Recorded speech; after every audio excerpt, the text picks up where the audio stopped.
for national liberation and people's sovereignty, U.S. out of everywhere. And then finally, for peace and justice, we are calling for a permanent arms embargo to Israel now.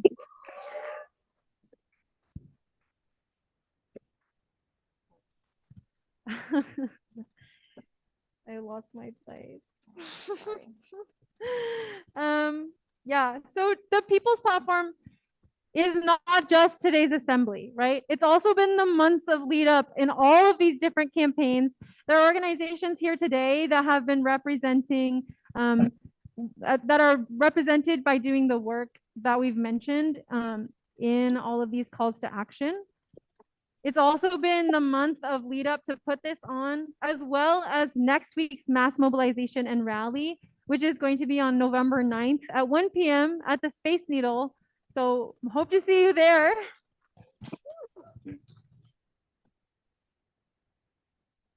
Yeah, for that one has to be big, right? No matter who wins, we want to be out here in the streets because we know, again, neither party, none of the ruling class is ever going to be able to deliver on any of these points that we want to see. All right, now we're going to get into the People's Tribunal. When our late revolutionary ancestor, Thomas Sankara, rose to power in Burkina Faso, he constructed a system of courts called the Popular Revolutionary Tribunals. These courts were not like typical courts. Instead, they allowed the masses to try former government officials in a straightforward way so the average Burkinabe could participate and oversee trials of enemies of the revolution. International people's tribunals have been used as a means for the masses to come together and expose the ruling class, shape international public opinion, and charge various regimes for their crimes against humanity. Just this spring, a Seattle contingent attended a tribunal supporting the people's struggle for national democracy and socialist revolution in the Philippines against the US-backed Marcos regime. I believe there's a table in the back with some materials. Chet, will you wave? Do you have the IPT table? No? Yes? Okay, you can talk to to learn more. Sorry to put you on the spot. The IPT itself takes inspiration from the Russell Tribunal, also known as the International War Crimes Tribunal. It held 2 sessions in 1967 to expose war crimes committed against the Vietnamese people. Unlike traditional courts, these are systems of accountability that are not influenced by capitalist interests. A people's tribunal operates independently from governments and intergovernmental institutions alike. Its mandate comes from the masses of toiling workers, peasants, and other democratic forces deprived of their rights within our violent global political economy. So today is also a tribunal of sorts. We are all gathered here amidst a backdrop of increasing repression with the recent terror tagging of Sami Doon Palestinian Prisoner Solidarity Network, the rescinding of Students United for Palestinian Equality and Return as a registered student organization at the University of Washington, the shadow banning and deleting of various social media accounts in movement like that of Malaya, Seattle City Council's approval of CCTV surveillance around the city.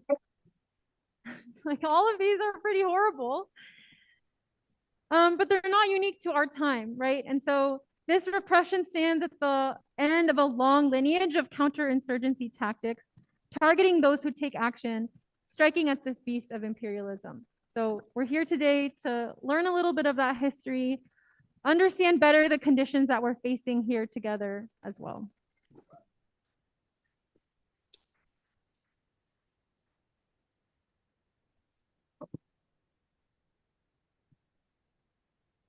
So up next, we're gonna have our keynote speakers. Woo.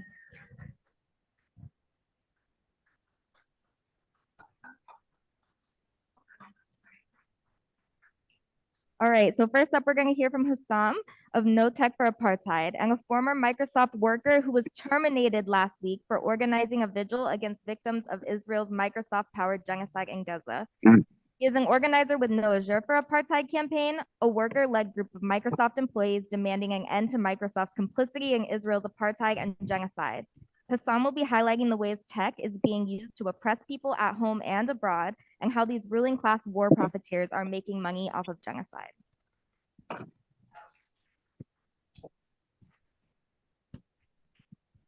So as we stand here today, we are over a year into Israel's ongoing live broadcast Israeli AI-assisted genocide against our people in Gaza. So think about that for a second. We live in a world where we are saying that we are living under an empire that is fueling an AI-assisted live broadcast genocide, the most well-documented genocide in the world. So how did we end up here? From its inception, the tech industry was heralded as the innovative and collaborative inventions that will make the world a better place. Technology was supposed to free us, or at least aid in doing so. The internet and encrypted communication systems were supposed to make censorship harder.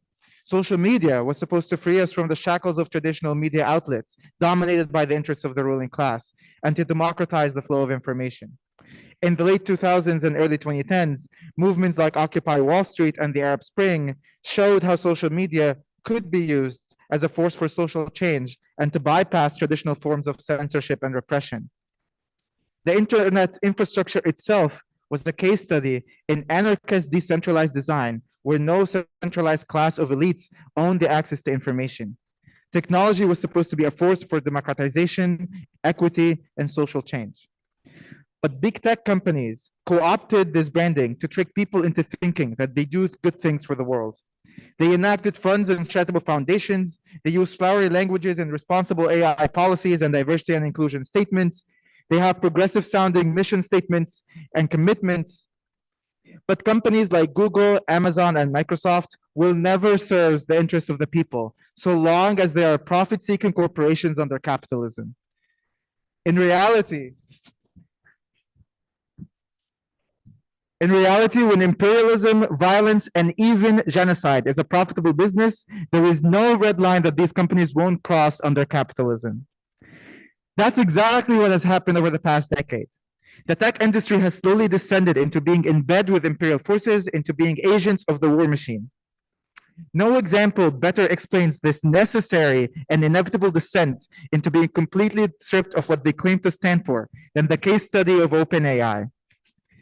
At its inception, OpenAI was heralded as a case study in nonprofit seeking advancements in technology. It was created as a nonprofit to be at the forefront of AI advancements. It was open source and it had a commitment to never allow its technology to be used for any military purposes. In 2019, OpenAI transitioned from a nonprofit into a so-called capped for-profit business.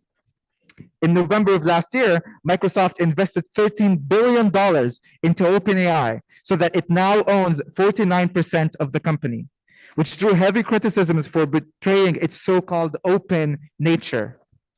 Shortly after that, OpenAI quietly modified its policies to allow for military uses of its technology. And just last week, the day after I was fired from Microsoft, the first confirmed sale of OpenAI for military purposes was confirmed, in which Microsoft provides OpenAI technology to AFRICOM, a unit of the US military complicit in violence and coups in Africa. The US military unit's leaders described OpenAI technology as, quote, essential for its so-called mission. So make no mistake, the tech industry is the military industrial complex of the 21st century. The tech industry today is as essential to surveillance, repression, censorship, violence, and genocide as the tanks, bombs, and warplanes. And to see how exactly this technology is being used, we need to look at Palestine to find the answer. As we speak, the Zionist entity has been conducting the world's first AI-assisted genocide. The Zionist military has developed AI systems such as the Gospel, Lavender, and Where's Daddy, that automate and accelerate its genocidal project in Gaza, that reduce Palestinian life into mere numbers, and give a cowardly soldier in a control room the ability to press a button and condemn an entire Palestinian family to be perished. A system like the Gospel was described as a, quote, mass assassination factory.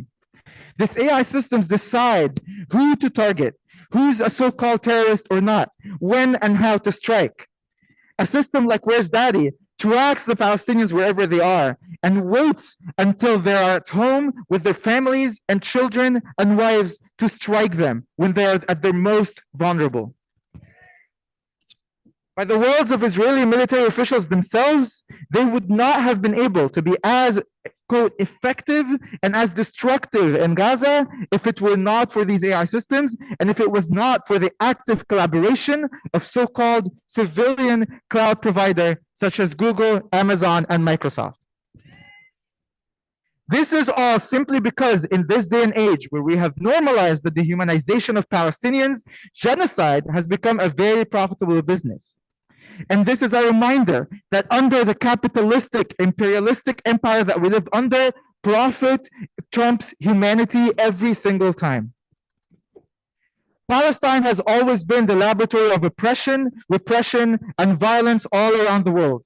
Technology that is used and experimented on Palestinians, so-called battle-tested, is then later exported to repressive, authoritarian, and violent regimes around the world, including here in Turtle Island. The fact that we are now witnessing the world's first AI-assisted genocide should make all of us very scared. This deeply entrenched relationship between the tech industry and the Zionist occupation forces manifests itself here in the United States through the repression and discrimination and silencing of Palestinian, Muslim, Arab, and pro-Palestinian voices.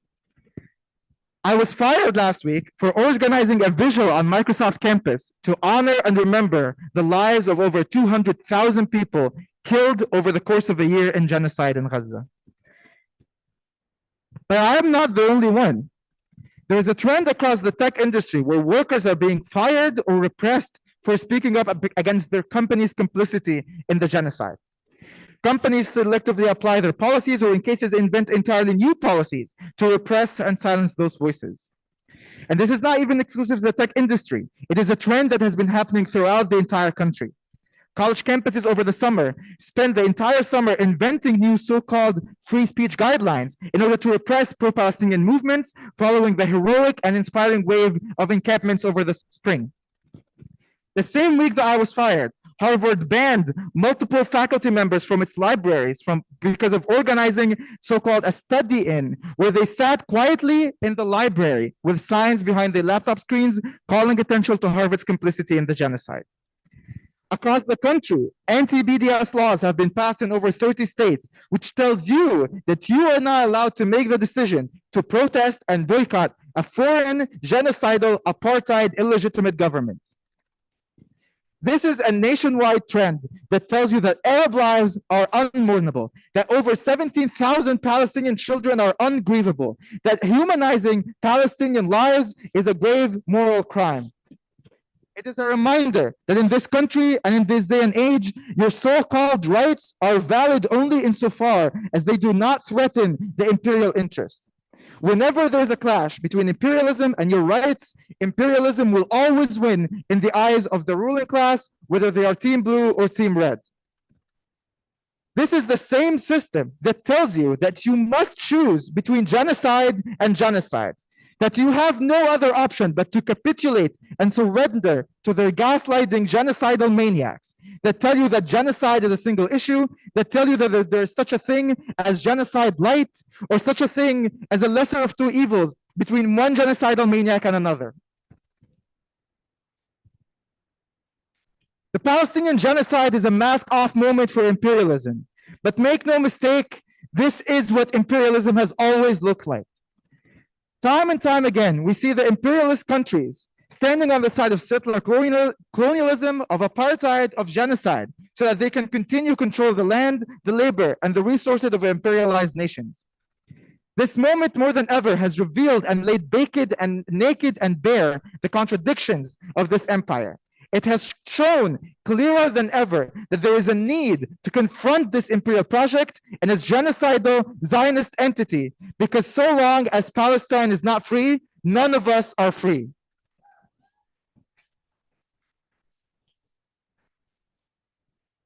All around the world, people are organizing, educating, in the streets, mobilizing for justice.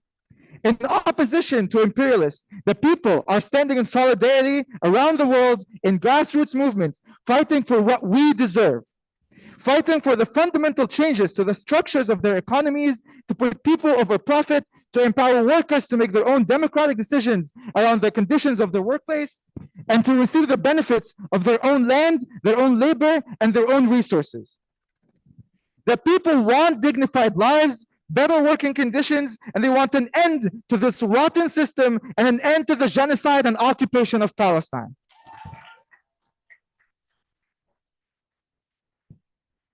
Violence and repression have always been the last desperate resort for a collapsing and rotting empire and ruling class. This moment is no different. They will try to suppress us, but they will never win. They may have all the money in the world, but they will never have the power of the people.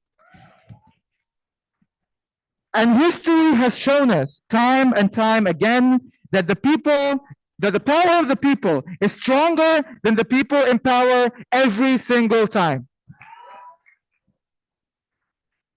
Free Palestine.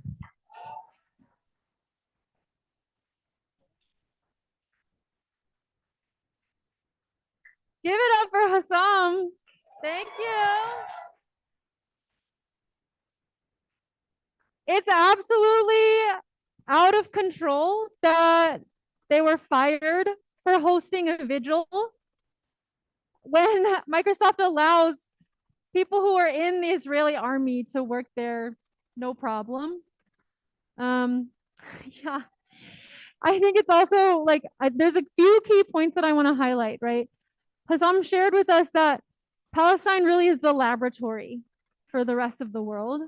And we see that time and time again as our Seattle Police Department trains with the Israeli occupation forces, or as our surveillance system here are first tested on the Palestinians along their border fences. So it's really important that we continuously resist here. We expose these tech companies for what they really are. They're not here to advance any sort of social mission. They're here to make a profit for their executives.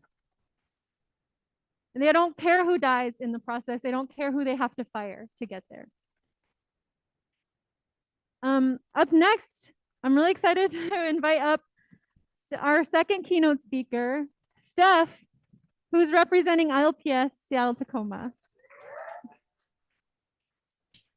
Stephanie is a mama to the two sweetest babies that are around here today. One is 3 and one is 7 months. A partner to one of the most inspiring and hardworking people, an early child educator with Native Family Learning Lodge, and a growing urban gardener and herbalist. She organizes here around food sovereignty with Black Star Farmers and in support of the Philippine struggle for national liberation with Tanod Lupa.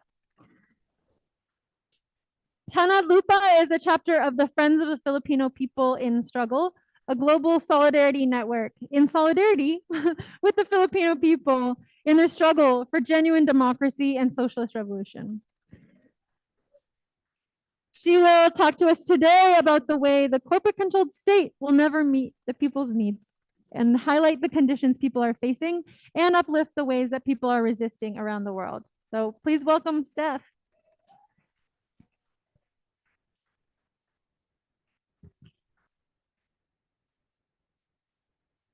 Thank you, Zoe. Thank you, Neek. Thank you, Hassam, for leading us through the morning so far.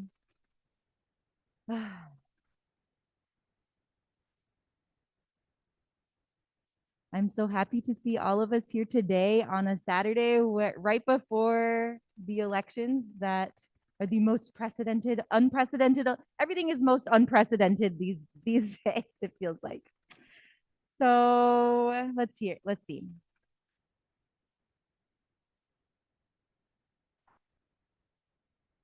My name is Steph. I'm here to represent the International League of People Struggle as a member of Tanod Lupa, the South Seattle chapter of the Friends of the Filipino People in Struggle, which is a global alliance supporting the movement for national and social liberation in the Philippines. Tanod Lupa means Earth Guardian. We stand in solidarity with land defenders, environmental activists, and agricultural workers struggling on the front lines for national liberation from US imperialism, from indigenous people here to the Philippines, to IET, to Palestine. We are organizing with the People's Platform because we see through the false solutions presented by both the Democrats and the Republicans every election cycle. We see through them and we don't want either of them in power.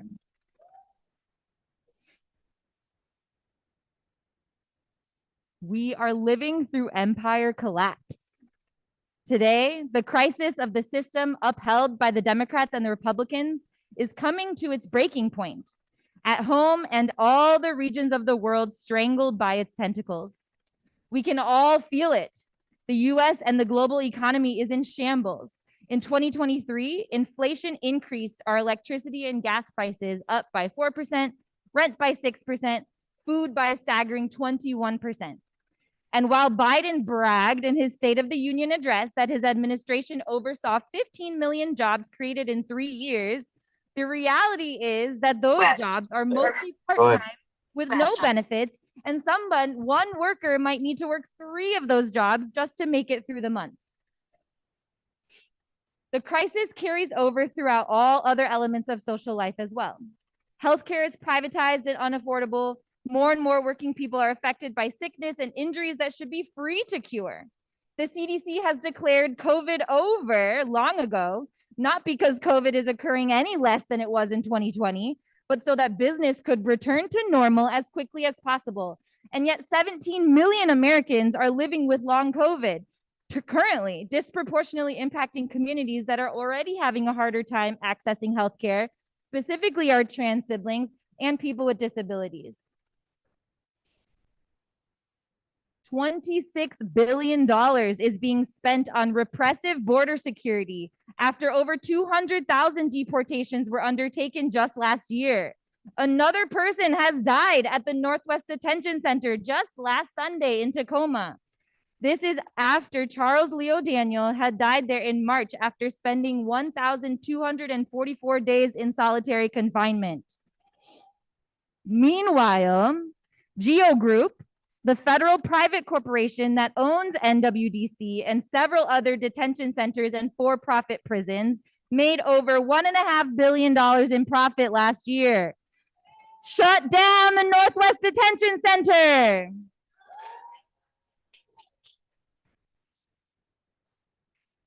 We all woke up on July 7th to the footage of Sonia Massey, who called the police for help during a mental health crisis and instead was shot in the face. We want justice for Sonia Massey. Sonia is only one person out of over 1,000 people who have been killed so far in 2024, disproportionately targeting Black people and other people of color. Indigenous women are still disappearing in Washington at a rate 10 times higher than any other demographic, with 40% of sex trafficking victims being Native women and Two-Spirit people.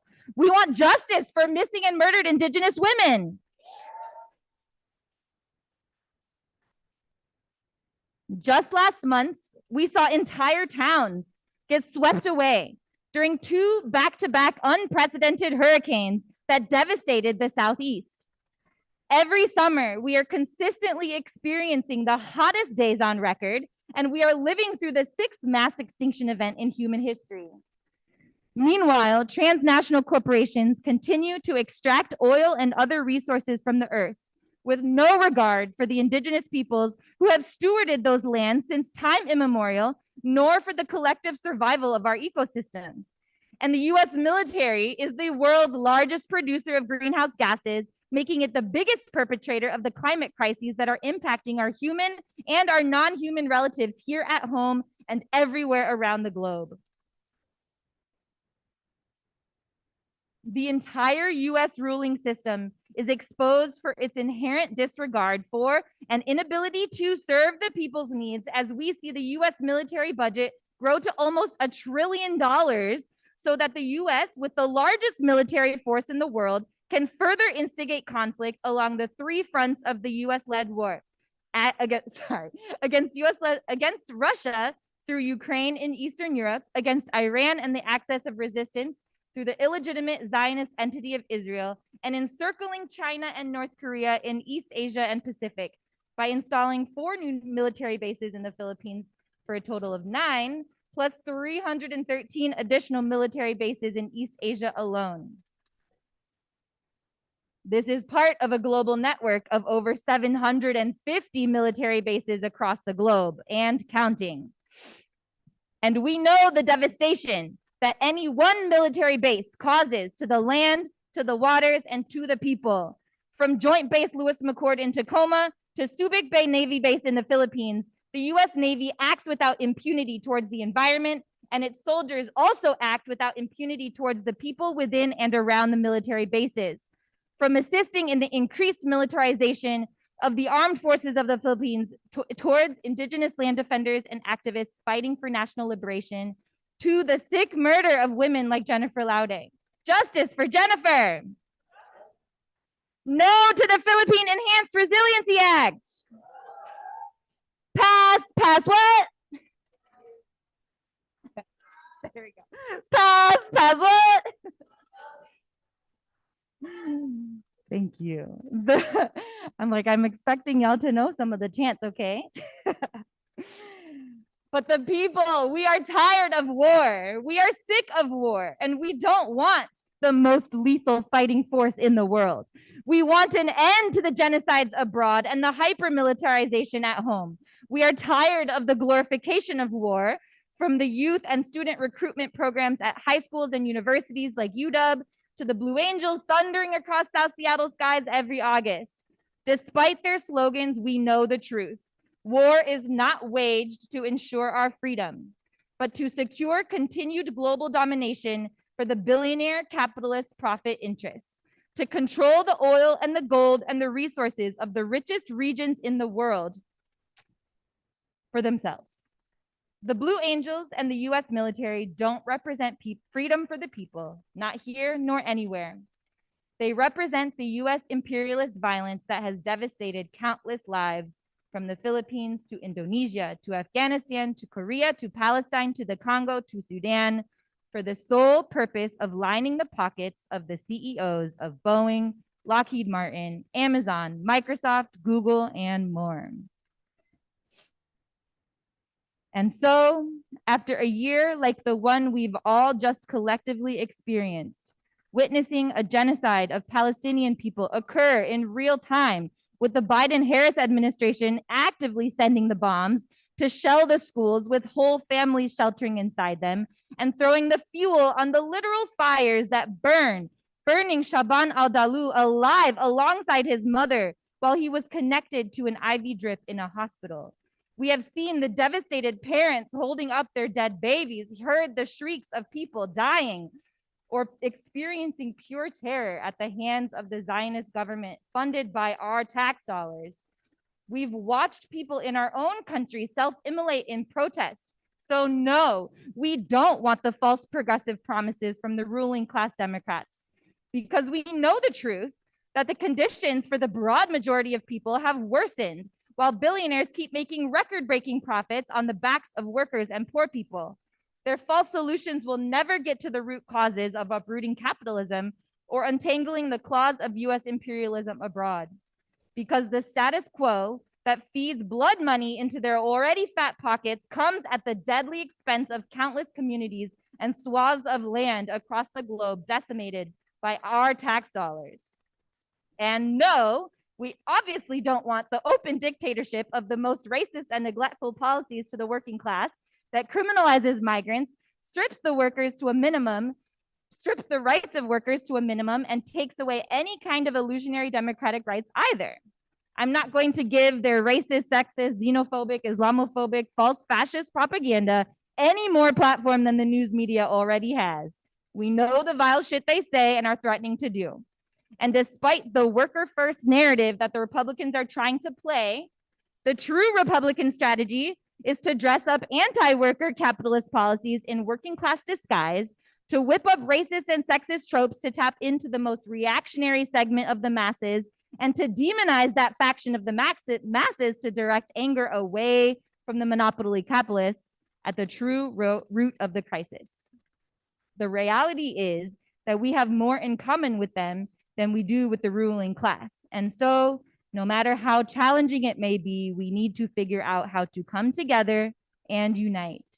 The class in society, the ruling class that caused the crisis, clearly cannot be the one to bring the solution, regardless of their political faction. Jeff Bezos and Elon Musk, two of the richest and most powerful corporate elites in the world, with an unending track record of labor abuse against their workers, donate in order to control the ruling class parties, Bezos to the Democrats, Musk to the Republicans. This fact alone blatantly illustrates the true class interests at the heart of the so-called two-party system. The people of the US and the world deserve to be free of the imperialist crisis that the ruling class of both Republican and Democratic factions created through their greedy use of the world, its land, and its people. And this is why we need a people's platform.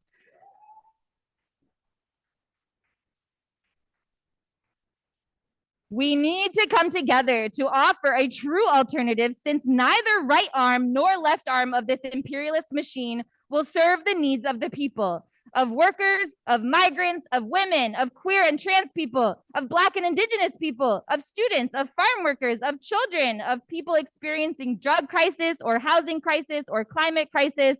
The crises are endless and will continue to grow worse long before things will get better.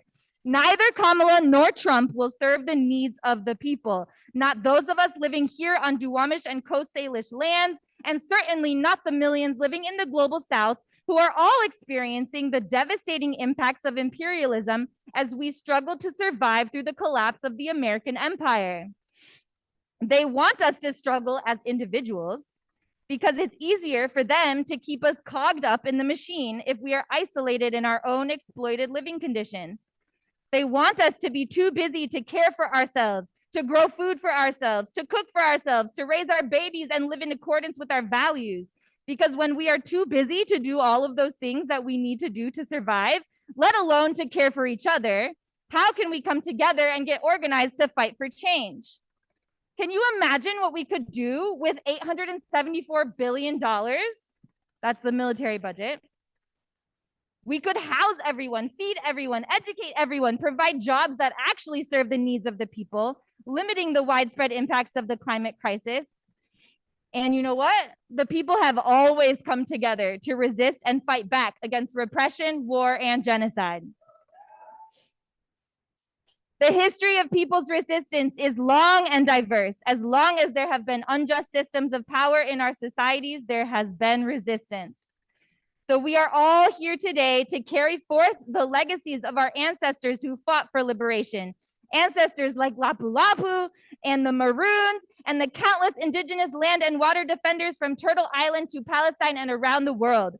We are here because we know that our ballots will not save us. We are here today to build relationships with each other, to meet others who are also feeling disillusioned, frustrated, angry, furious. What are y'all feeling today? All of that, rage, grief. Thank you for bringing grief. We are here today to learn from one another, to get plugged into ongoing campaigns, to hopefully get agitated to launch new ones. We are here today to commune with and care for one another, and we will be together next Saturday, November 9th, in the streets of Seattle, to let everyone know that no matter who wins on Tuesday, we are fed up with this facade of democracy that only exists to serve the billionaire corporate interests. We are fed up and we are ready to fight for peace that is built on a foundation of justice. Free, free, free, free, US out of the Philippines. US out of everywhere. Long live. Long live. Where's Kindred? I want them to chant.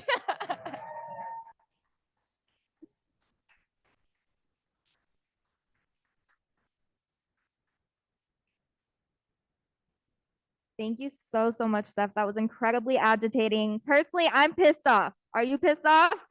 Yes. So where am I going to see you on November 9th at 1 p.m.? In the streets, period. No matter who wins. All right. So we have a quick announcement. Alex P, raise your hand, wave somewhere. I don't know. Okay, well, Alex is outside and is offering body work during lunch. So if you want to sign up, go find back there. That back table, yes. All right. So again, thank you to our wonderful keynote speakers. We've already heard some ways that people are fighting back against ruling class oppressors and imperialists, but another vital way we fight back is through culture and art. In the words of Isaias Afwerki, Eritrean independence leader, resistance is a matter of both culture and heritage, and culture is nurtured by an intertwined value system. A value system takes time. It does not crystallize abruptly or by chance in a fleeting moment. So next up, we're going to hear from some folks who are fostering a culture of resistance through art.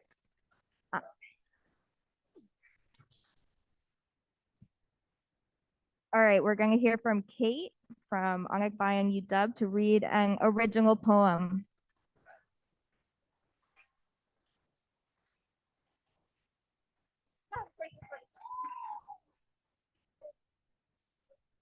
This was really impromptu, so I'm shaking just a little bit. But I prepared.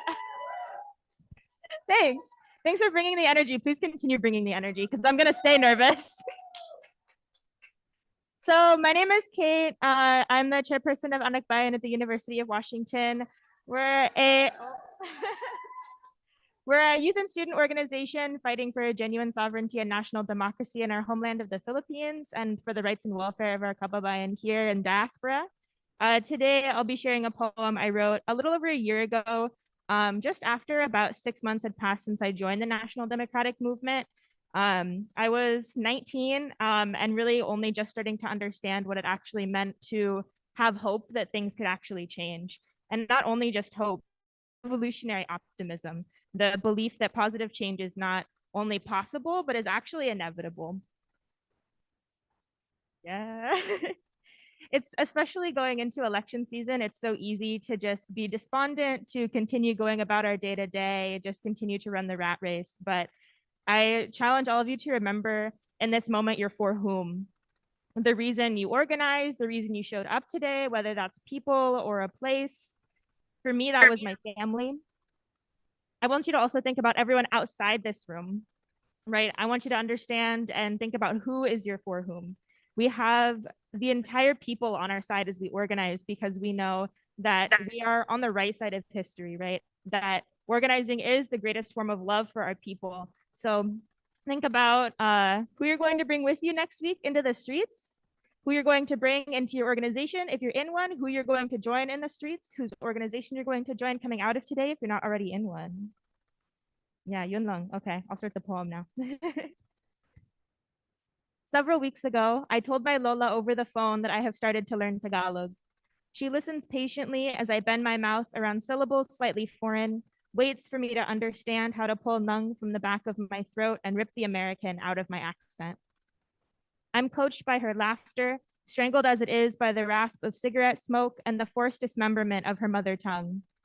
Her elementary school teachers told her to stop speaking Tagalog at home, and maybe this is why the only phrase she has taught me is so rarely spoken aloud. Until I was 18 years old, Mina mahal kita was the only Tagalog I knew. Served on text messages, sliced into the letters MMK signed on my birthday cards, or simply Mina to punctuate a phone call, I assumed it simply translated to I love you, but that would be mahal kita.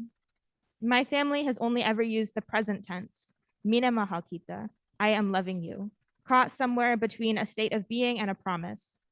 To call it a slip of grammar created by a colonial education ignores the fact that it makes too much sense. Love in my family is not an expression. Look too closely into the gaps between us, the parts of me my elders will never understand, the decades-old traumas none of us know how to speak about and allow to fester in the silence, and you will miss everything that matters here. Namely, my Lola's stubbornness about her rice cooker that has never once sat empty when we came over, no matter who was on speaking terms with each other and who wasn't. My family means mina mahal kita, but says kaina, let's eat, in both ways meaning I am loving you, not a statement but a cry, and ask to be heard.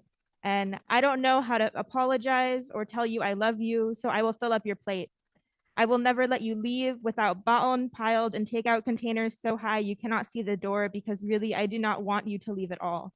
I want you to stay here until I can figure out how to say this.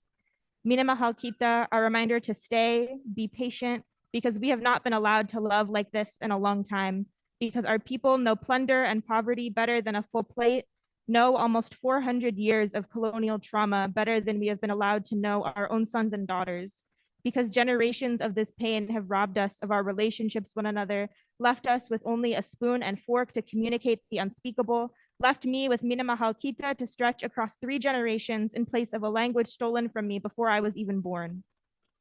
Nevertheless, we still have Mina Mahal Kita, a declaration, a promise, and I will make sure you know you are loved even if we never find the right words, because despite everything we have been through, we have not forgotten how to love, even if we have to relearn it over and over and over again.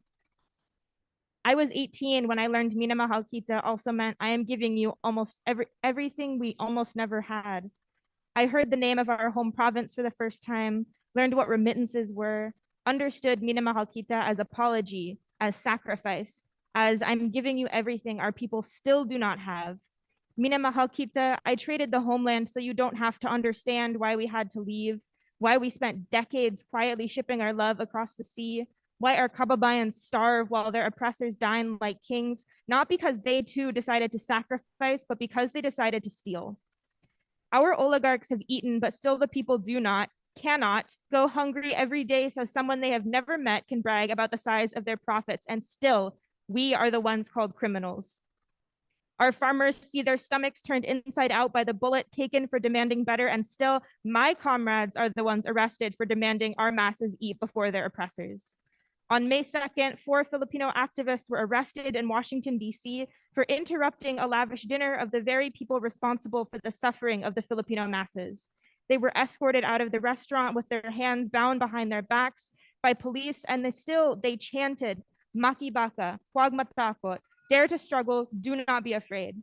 All I could hear was Mina Mahal Kita, because love without action is just flattery. So what better way to say Mina Mahal Kita than to fight until the last breath for a world in which our people are free? I have finally found a way to repay my family for what they never should have had to give up. I am loving them through the struggle, loving them with every protest and rally and late night meeting to figure out how to respond to the latest crises of our people, fighting for a world in which I do not have to reteach my Lola her mother tongue. Fighting for a world in which there are not whole oceans or poverty or trauma, from a world that only desires our labor to keep us from loving. Mina Mahal Kita, I am loving you, not a statement, but a cry, a commitment to our people that we will not stop until our love becomes liberation, until our struggle becomes sovereignty. My Lola gave me Mina Mahal Kita, and I am trying to return to her the entire homeland, the language to understand there is a nation that wants us back. Maraming salamat. Thank you.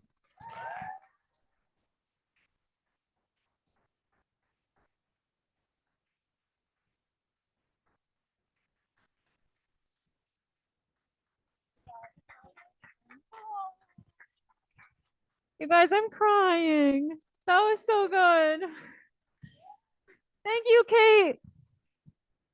I also just I literally ran up to them maybe 20 minutes ago to be like, will you read that poem? So thank you so much for sharing that. We also have a cultural offering we have a song.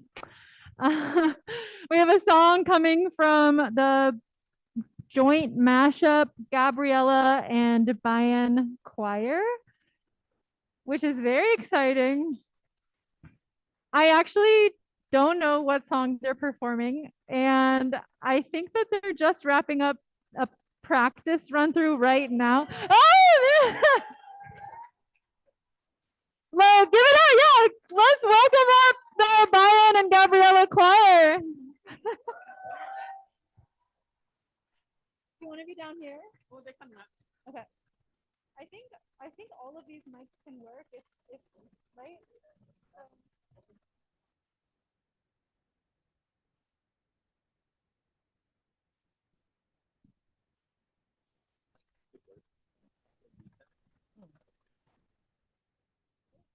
Magandang hapon, everybody. Hello. We are the Bayan Choir. It's a mix of Anak Bayan South Seattle, Anak Bayan Seattle, Anak Bayan UW, and Gabriela Seattle up here. And yeah, also resist US-led war in the house, right? I know. We're an alliance of progressive Filipino organizations fighting for national democracy in the Philippines. And we're going to be singing the River Song, or it's also known, it's called the River Song. Yeah, the Cordillera Redemption Song. It's by a Descarte Namen, a group from San Francisco. And we love this song because it really shows the resistance of the people. The story is, the song is based off of the struggle of the Cordillera women to block the construction of the Chico Dam. They actually mobilized all the women in the Cordillera region to basically block the construction of the dam, bare-breasted in the streets. But they could only have been successful with the support and the defense of the armed struggle in the area. And so we really want to stress the importance of the people's resistance to stop the destruction of environment in our ancestral lands and really show the power of the people. And so I hope you, for folks who know this song, please sing along. We're going to do it a cappella because we don't have a guitar today. But yes, please join in if you know it. And thank you again for having us here.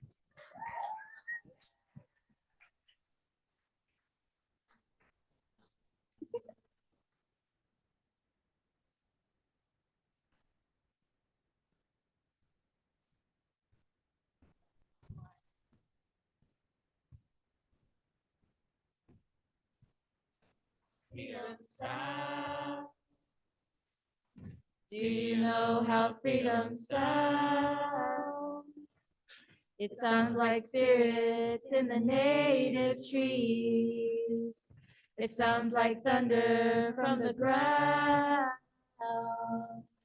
Did you know that freedom looks like a river flowing free and strong, like how we found each other? And yes, together we will work, try hard to make life better, the way that water carves through stones. But we can't do this alone. There's a struggle in those hills. You can feel its power still. You can feel its power. The women take down private property in a peaceful act of the people's will. Sha la la la la la la la. Sha la la la la la la la. Sha la la la la la la la. Sha la la la la la la la. Sha la la la la la la la. Sha la la la la la la la. Can you see the boundless force? So strong it can't be moved from course. It's the sweetest form of gravity. The need for all things to be free. So don't you see that freedom looks like a river flowing free and strong, like how we found each other? And yes, together we will work, try hard to make life better, the way that water carves through stones. But we can't do this alone. No, we can't do this alone. We will come together and We will go together and we will fight together to be free. To be free until we win this revolution. Until we win this revolution. Until we win this revolution. And we will win this revolution. And we will win this revolution. And we will win. Revolution! Ang tao, ang bayan! Ngayon ay Ngayon ang lumalaban! ang tao, ang bayan!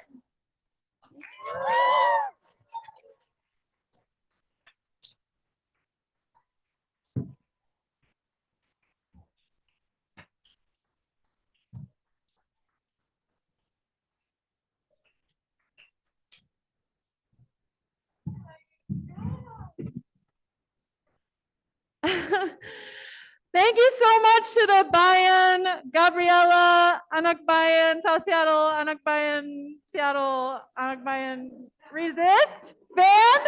Woo! Oh my gosh. I feel really uplifted by those culturals. Let this galvanize you. Let this get you to continue to show up and keep fighting, first and foremost, in the streets next Saturday at 1 p.m. at the Space Needle. That's right. I'll see you there. We are honestly running very on time.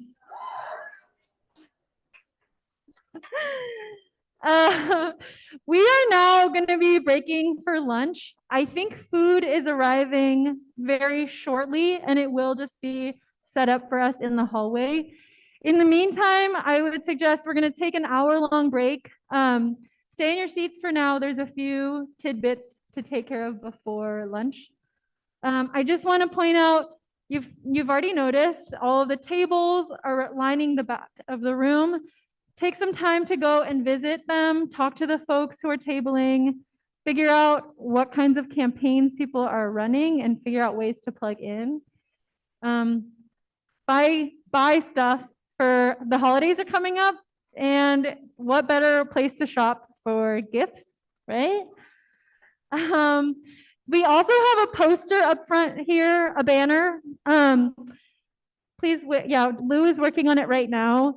It's the banner that we're going to be using next Saturday in the streets. It's honestly really beautiful. So if you want to have a hand in putting it together, please feel free to come and paint.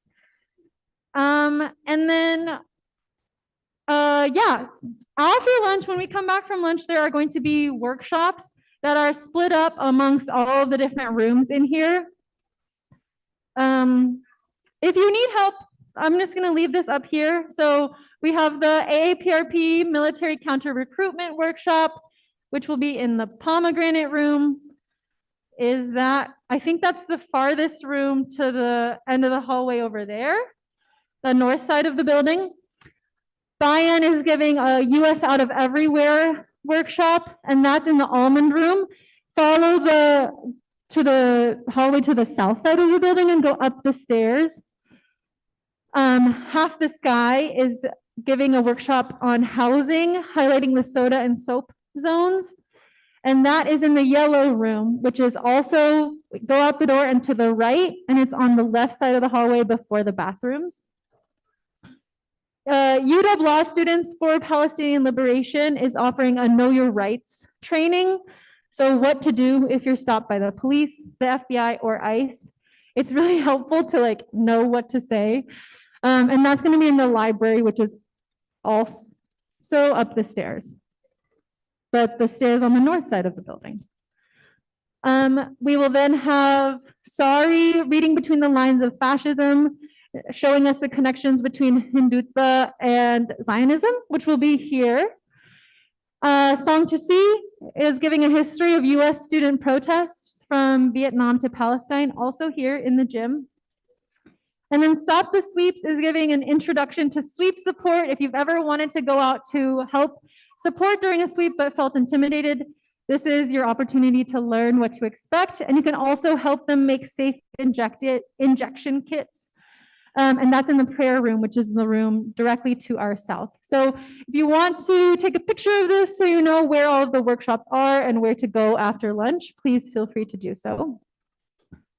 And the final thing that I would love for us to all do before we break for lunch is I would love it if we could all take a photo together to commemorate the People's Platform Assembly Day. And maybe also just a video of us chanting all together. That will be used in our video that will come out on election day as well. So I think as if I'm correct, on the next slide, or yeah, back to the slide deck, so we can do a video or workshops, lunch break. Next one, oh, photo. Yeah, photo. Photo time. So if you are part of an organization, feel free to grab your flag. And we forgot our flag too, so don't worry if you forgot yours. And I think what we'll do is, who's our photographer for the photo? Is it you? For the photo? We're gonna, photos now. We are gonna line up. We kind of have a tier situation already, so please come up to the front. Bring everybody if you want to be in the photo, and we'll kind of set up in between here.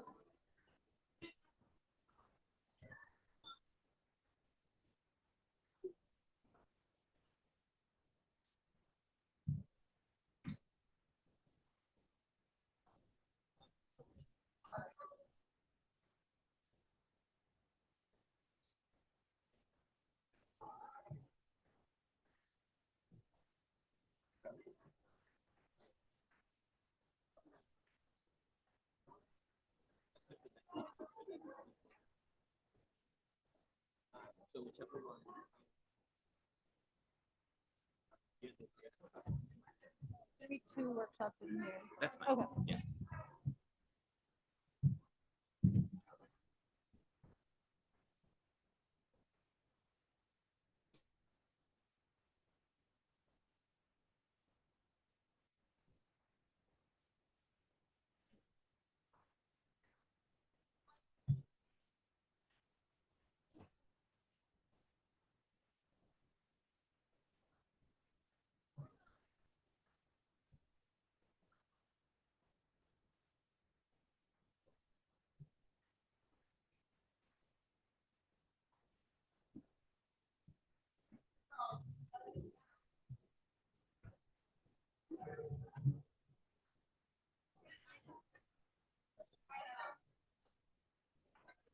Yeah.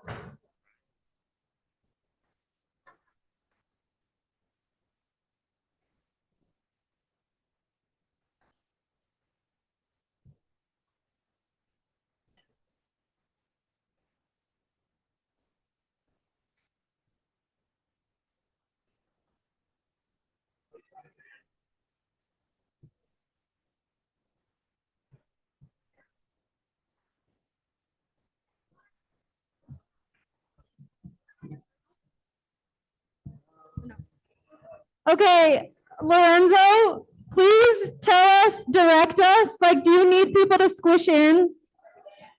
Yes, people on the ends, on the eastern and western ends of our pile of people, squish in. Maybe kneel in the front, would that help? More people on the stage. You are very tall. Oh, maybe people could even, no,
workshop you'd like to be a part of, and then we can get started soon.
Testing. Testing, testing. And now they can hear it on the thing. Good.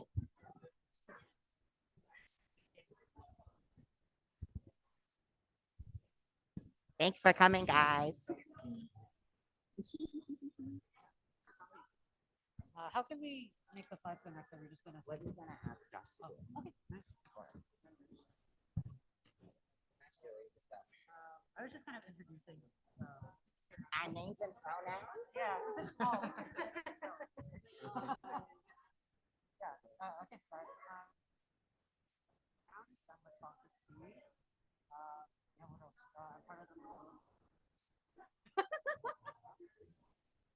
My name is Amoy. I use he, him pronouns, and I am in Song to See on the political education team, and I'm also a representative to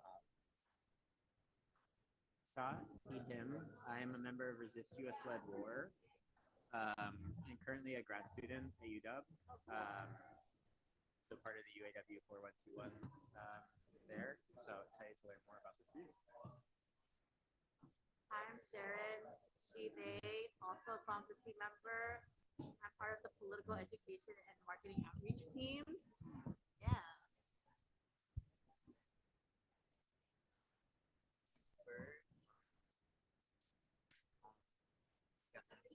Organizing UW. So yeah, pretty excited.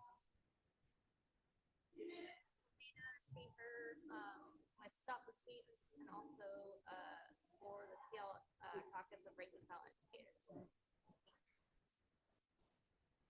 I can tell you right now. If there's not any, then we don't have to worry about using the mic today. There's only 4 people.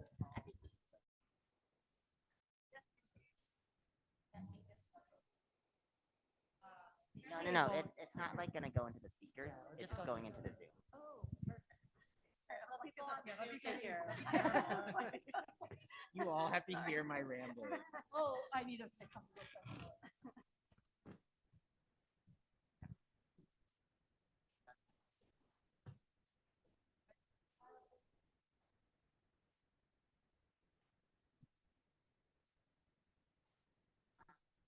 Go to the next slide, please.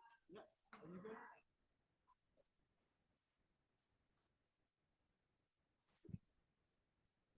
Hello, online. Can you hear me? Karen's back at the table.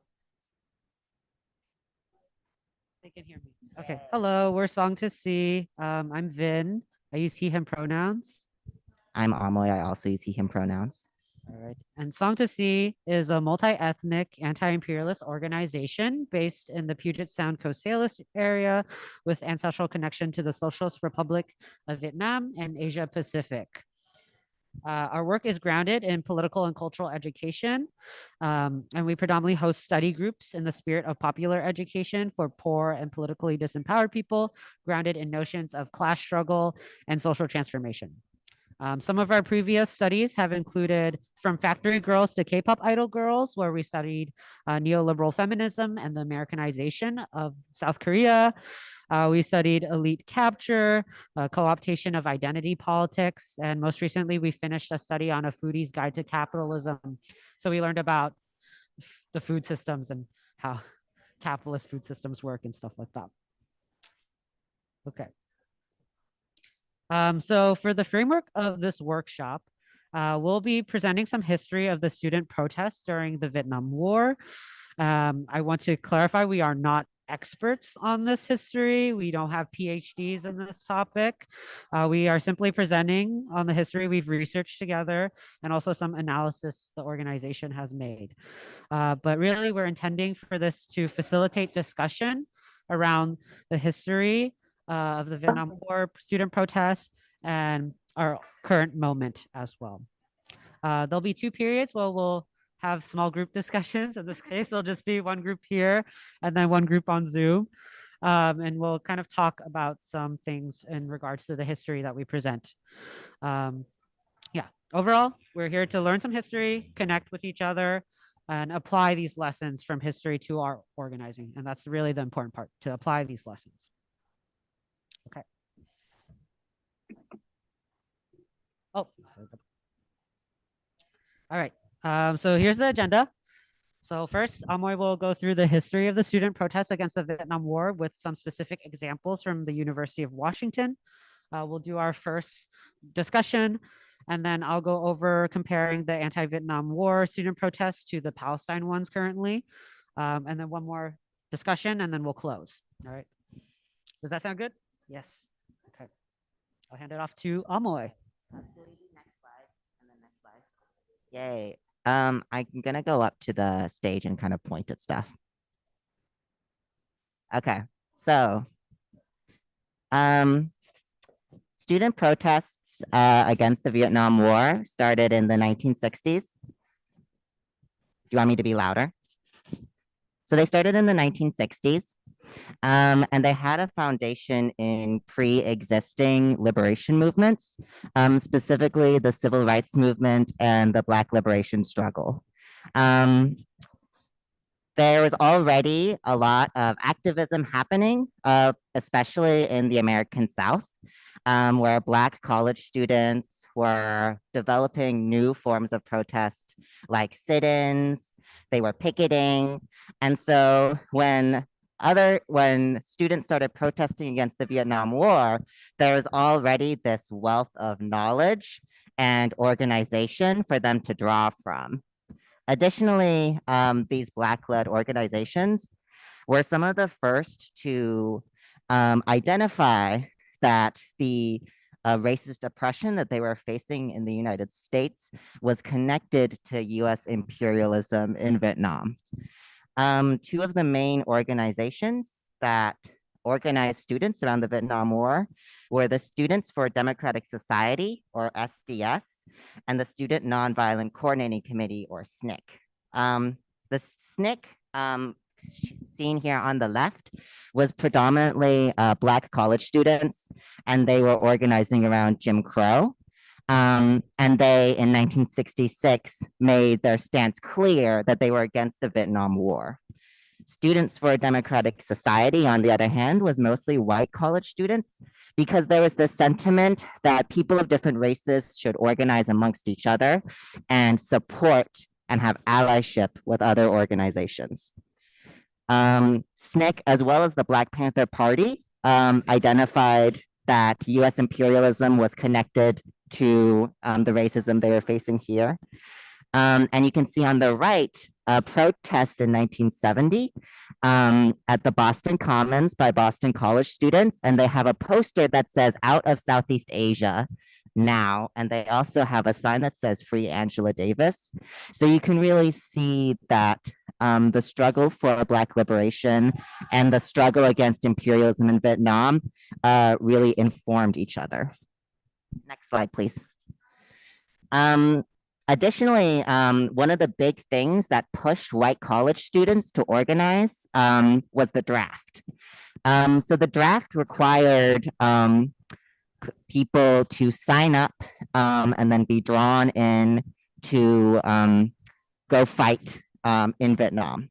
And this was something that directly affected white college students because they could see, you know, in the news and on the television, all these people dying in Vietnam.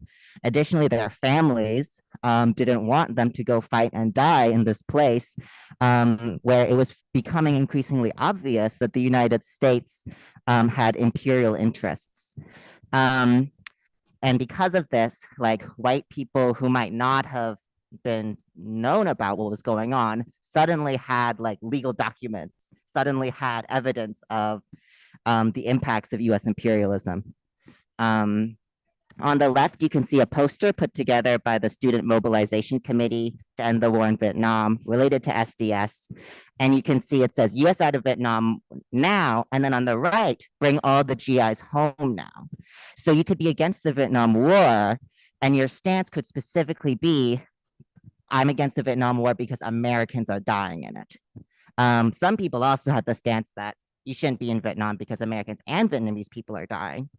But there were plenty of people who did come to the protests whose greatest concern was bring the American boys home. And then one form of protest that occurred at this time was draft burning. This was quite ballsy, I will say, like taking your draft card, going in front of a government office and burning it and saying, I'm not going to go fight in your war. And you can see some people in Seattle burning their draft cards, which was an illegal public display that people were arrested for. Next slide, please. Another really important form of protest that emerged at this time was teach-ins, like what we're doing right now. The first teach-in happened in 1965, and it was when it happened when US college teachers, faculty, and educators were realizing that the colleges that they were operating within wasn't letting them teach what was true about Vietnam.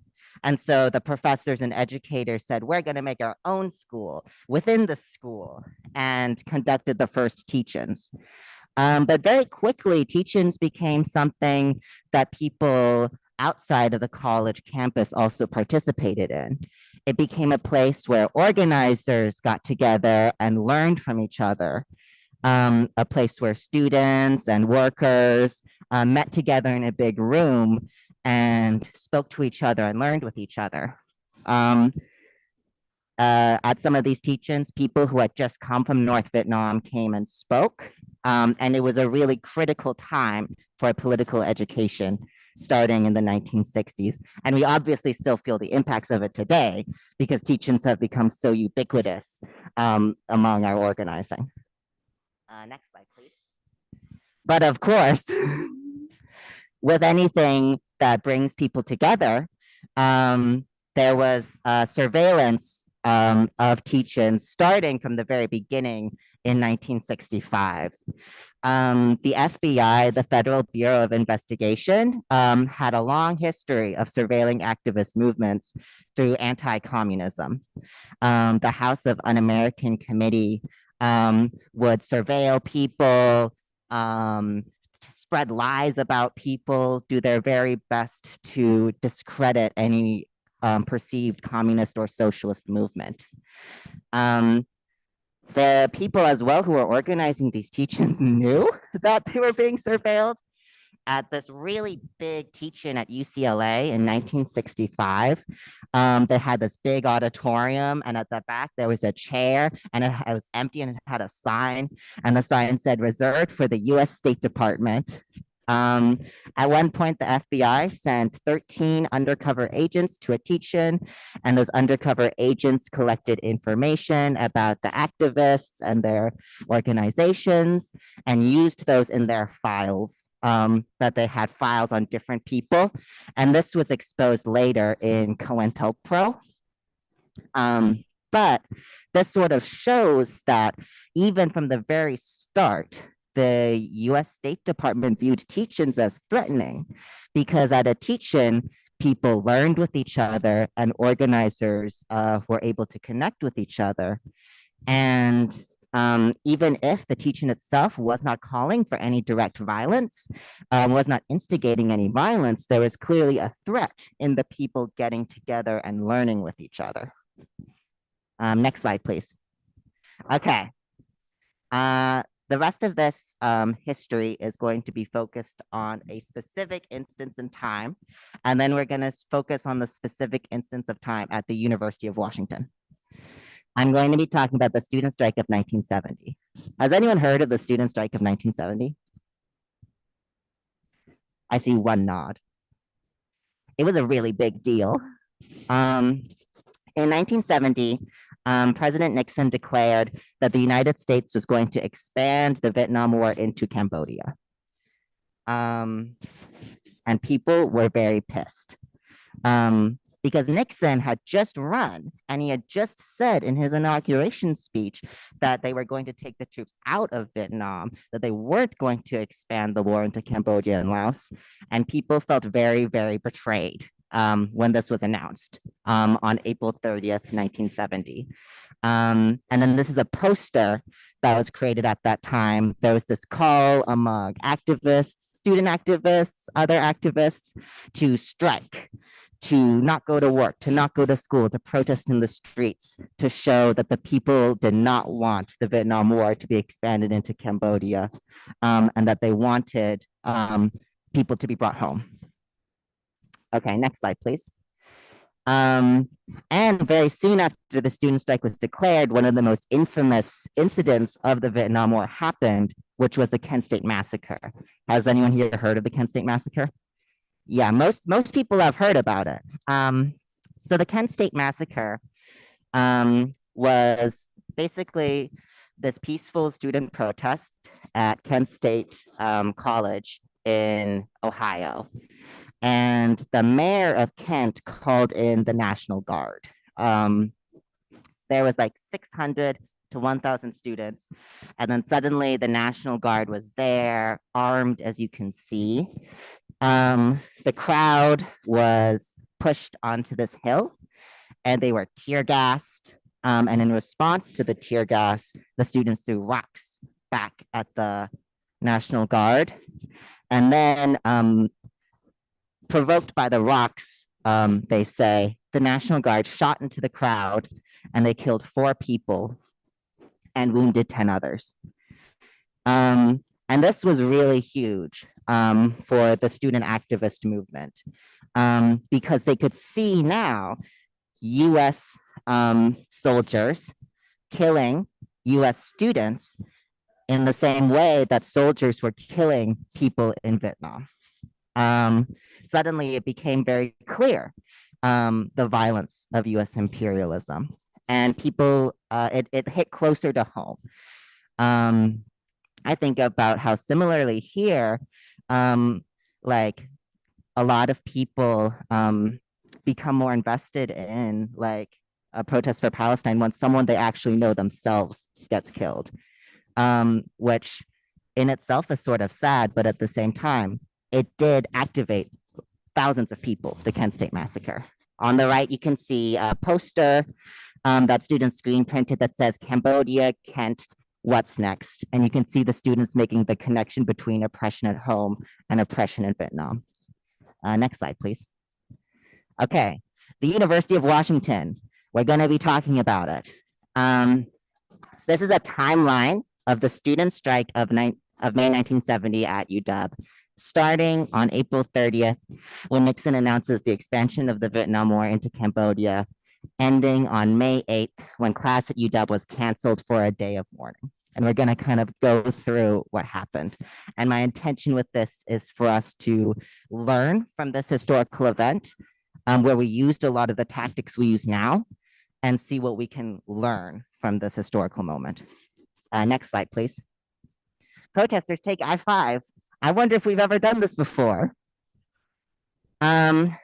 So students at the University of Washington knew about the student strike, but it was after the Kent State Massacre on May 4th that students really got involved.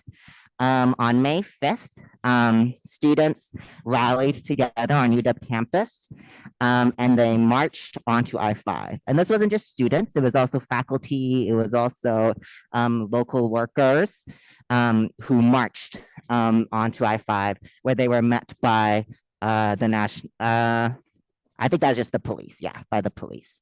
You can see on the left there, a familiar building. I don't know what UW building that is.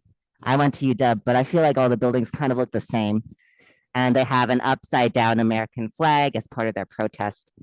And then there they are on I-5. An important thing to note about student organizing at the University of Washington was that there was already a really strong organizing scene from the Black Student Union. 2 years prior to this, in 1968, the Black Student Union had occupied then President Odegaard's office, demanding more enrollment of Black students and other marginalized students, more Black faculty, Black studies programs, American ethnic studies programs. And President Odegaard had granted that. So the student organizers at this time remembered this and felt that if they protested and made their voices heard, like they had previously for ethnic studies, then the university might listen to them. Next slide, please. As the week went on May 6th and 7th, the protests continued. Students and faculty continued to not go to school. They continued to take to the streets. They went onto I-5 again, and this time they were forced off by the police. And then on May 7th, the protests were continuing and there began to be some property destruction. Like people were vandalizing the applied physics laboratory, like breaking some windows. And then the police started just beating students up. Like any group of students they saw, the police would go and attack them. They'd even go into buildings and attack groups of students there. And the students that they attacked were not necessarily protesters, but the crackdown was quite swift. And the students' movement at the time started having internal discourse. They were like, should we be destroying property? Should we be getting louder and louder so that our voices are heard? Should we be focusing on peaceful protests? What do we do when the police come in and start beating us up? And this internal discourse was not really resolved. And the tensions between the different methods that the students wanted played out in different groups doing different things. Yeah, and then on the left, you can see a pretty cool poster. People really like to make posters for their protests. And on the right, there was a barricade constructed. That was also part of the whole like, oh, look at this terrible destruction of property that students are doing. Next slide, please. Okay, so this is what the UW protesters were demanding. The first demand was that President Odegaard denounce the death of the 4 students at the Kent State Massacre. The second demand was that President Odegaard pledged to never call the National Guard troops at UW because the National Guard had just killed 4 people. The third was terminate all Reserve Officers Training Corps or ROTC programs so that the university would no longer have these direct ties to the military. The fourth was end political repression of the Black Panther Party. The Black Panther Party was very active in Seattle at the time, and you can see the connection between the anti-imperialist protests and the Black liberation protests. The fifth was end UW's military recruiting and war-oriented research. And the sixth was sever ties with Brigham Young University. Brigham Young University is a Mormon university, and at the time, like they were being really horribly anti-Black. And so and since this was a group that was tied with like the interests of Black people, like they were like, fuck Brigham Young University. They've been lobbying to sever ties with BYU for several years. And then question, which of these demands were met? Does anyone have a guess or already know? Any guesses?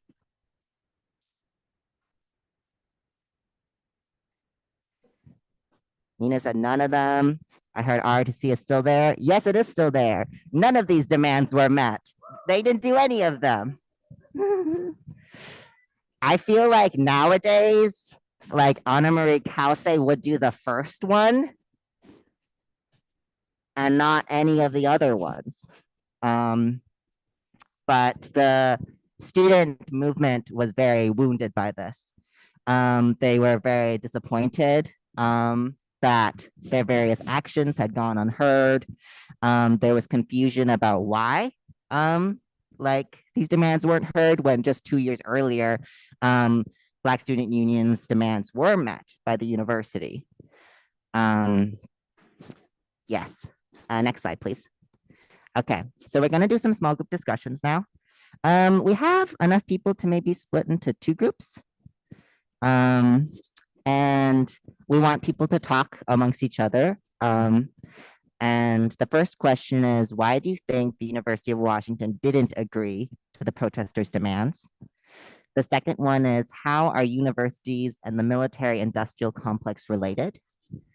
The third is, what similarities do you see between student protests for Vietnam and those for Palestine? What differences? And the fourth are there any historical moments that you feel are relevant to this discussion that we did not mention? You don't have to go through all of these questions. Whichever one jumps out to the group that you want to discuss, please do so. If you are on Zoom and you're able to speak, please talk to the other people in the Zoom, and we will reconvene, I think maybe in 15, let's check in 15 minutes at 1:40. Cool, thank you all.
Hi, Zoom, please come on back. We're gonna continue the presentation and we'll do a second round of discussion. So don't worry, you'll be able to chat again. Okay. Next slide. Okay, I'm gonna sit because I'm very tired.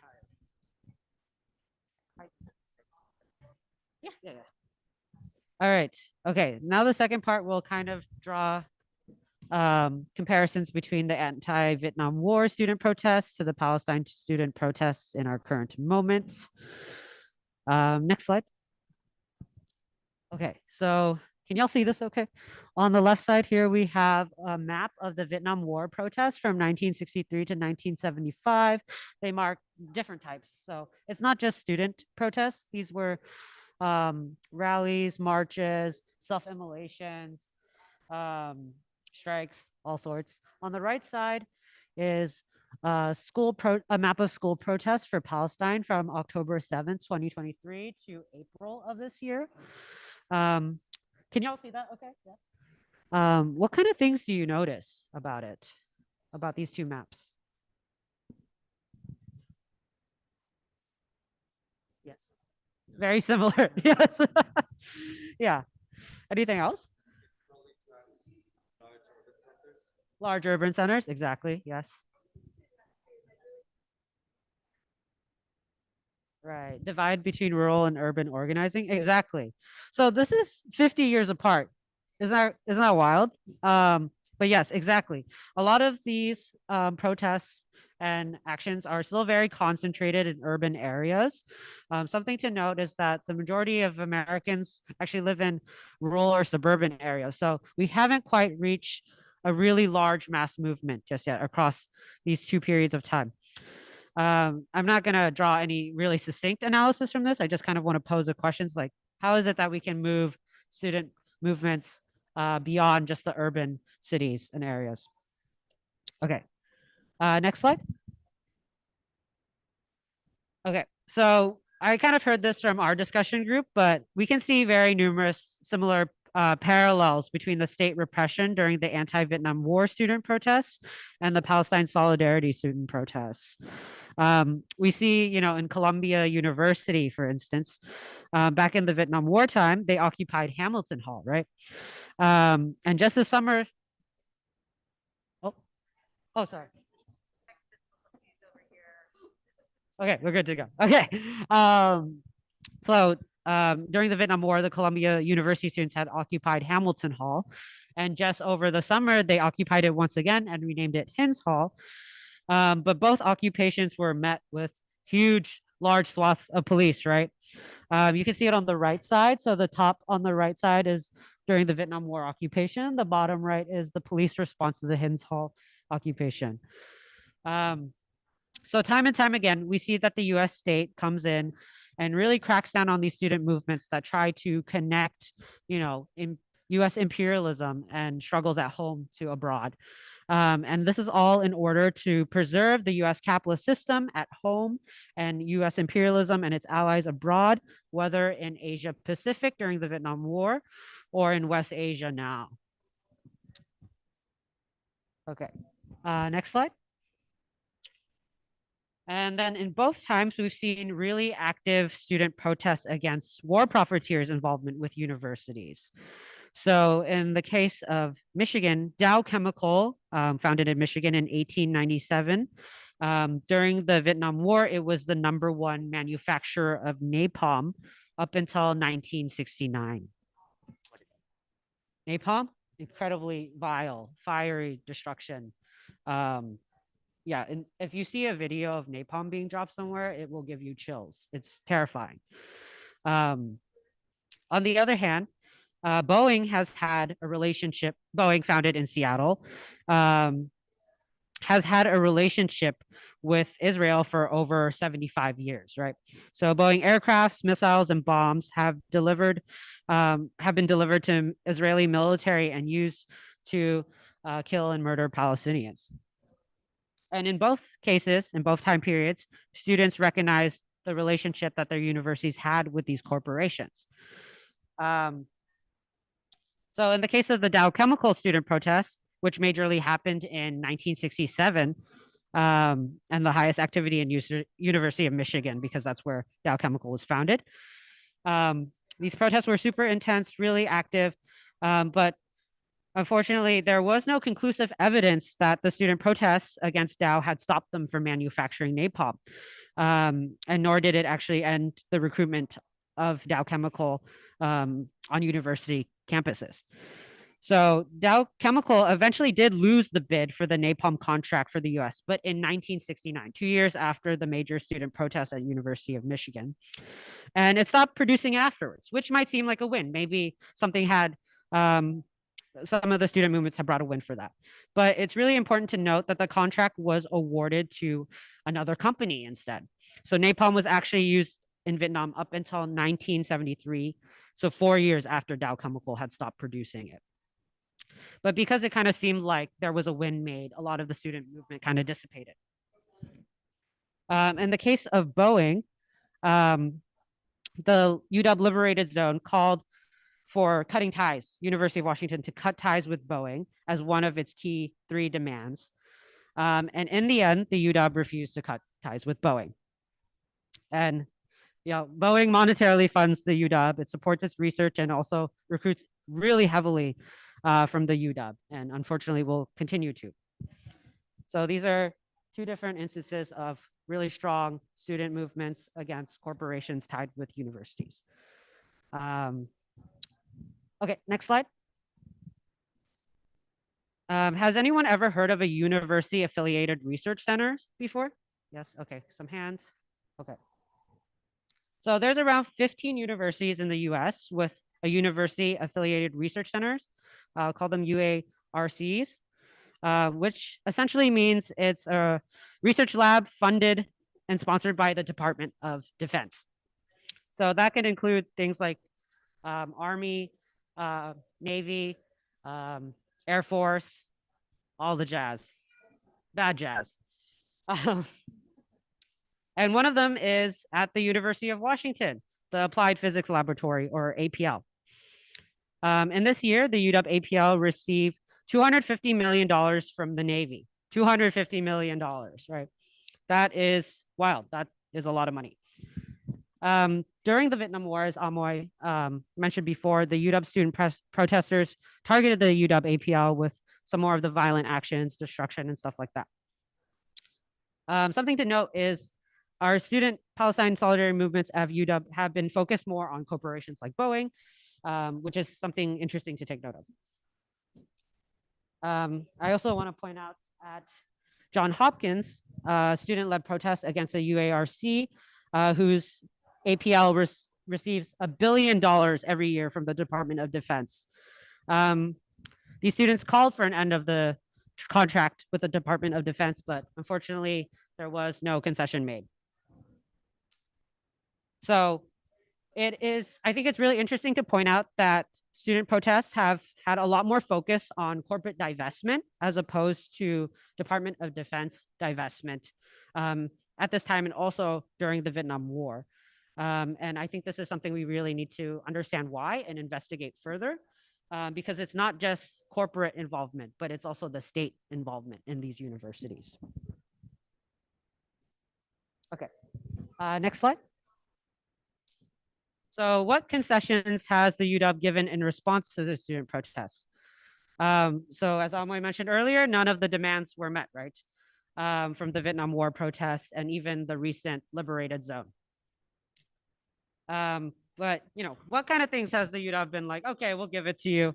In the case of the Black Student Union, as Amoy mentioned, they're sitting at President Odegaard's office in 1968. It eventually led to the formation of the American Ethnic Studies program at UW. And you want to speak more about that, Amoy?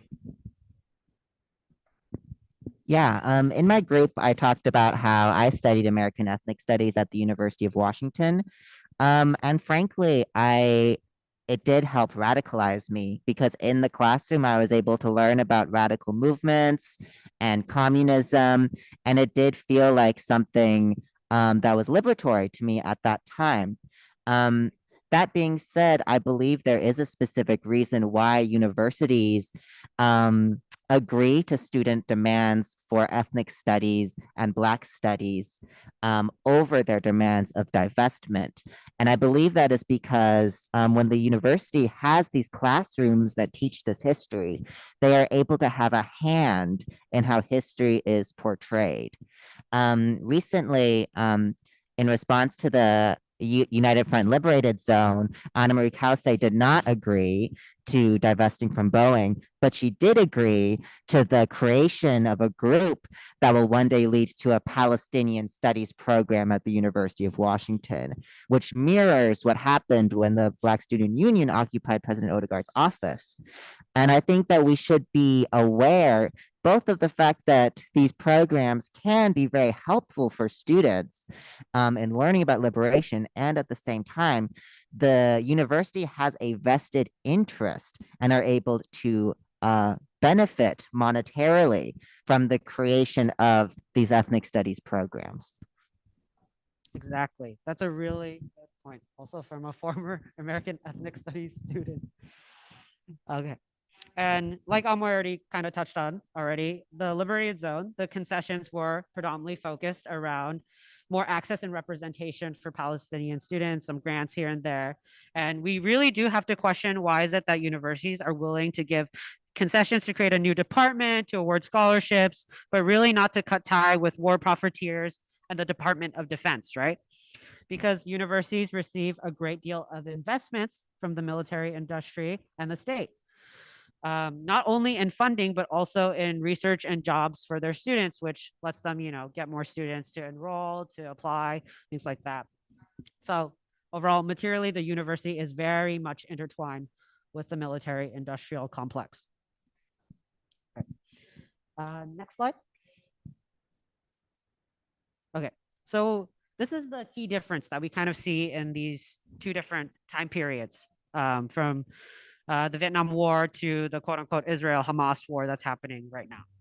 And this has a lot to do with how our student movements have to think about how to organize and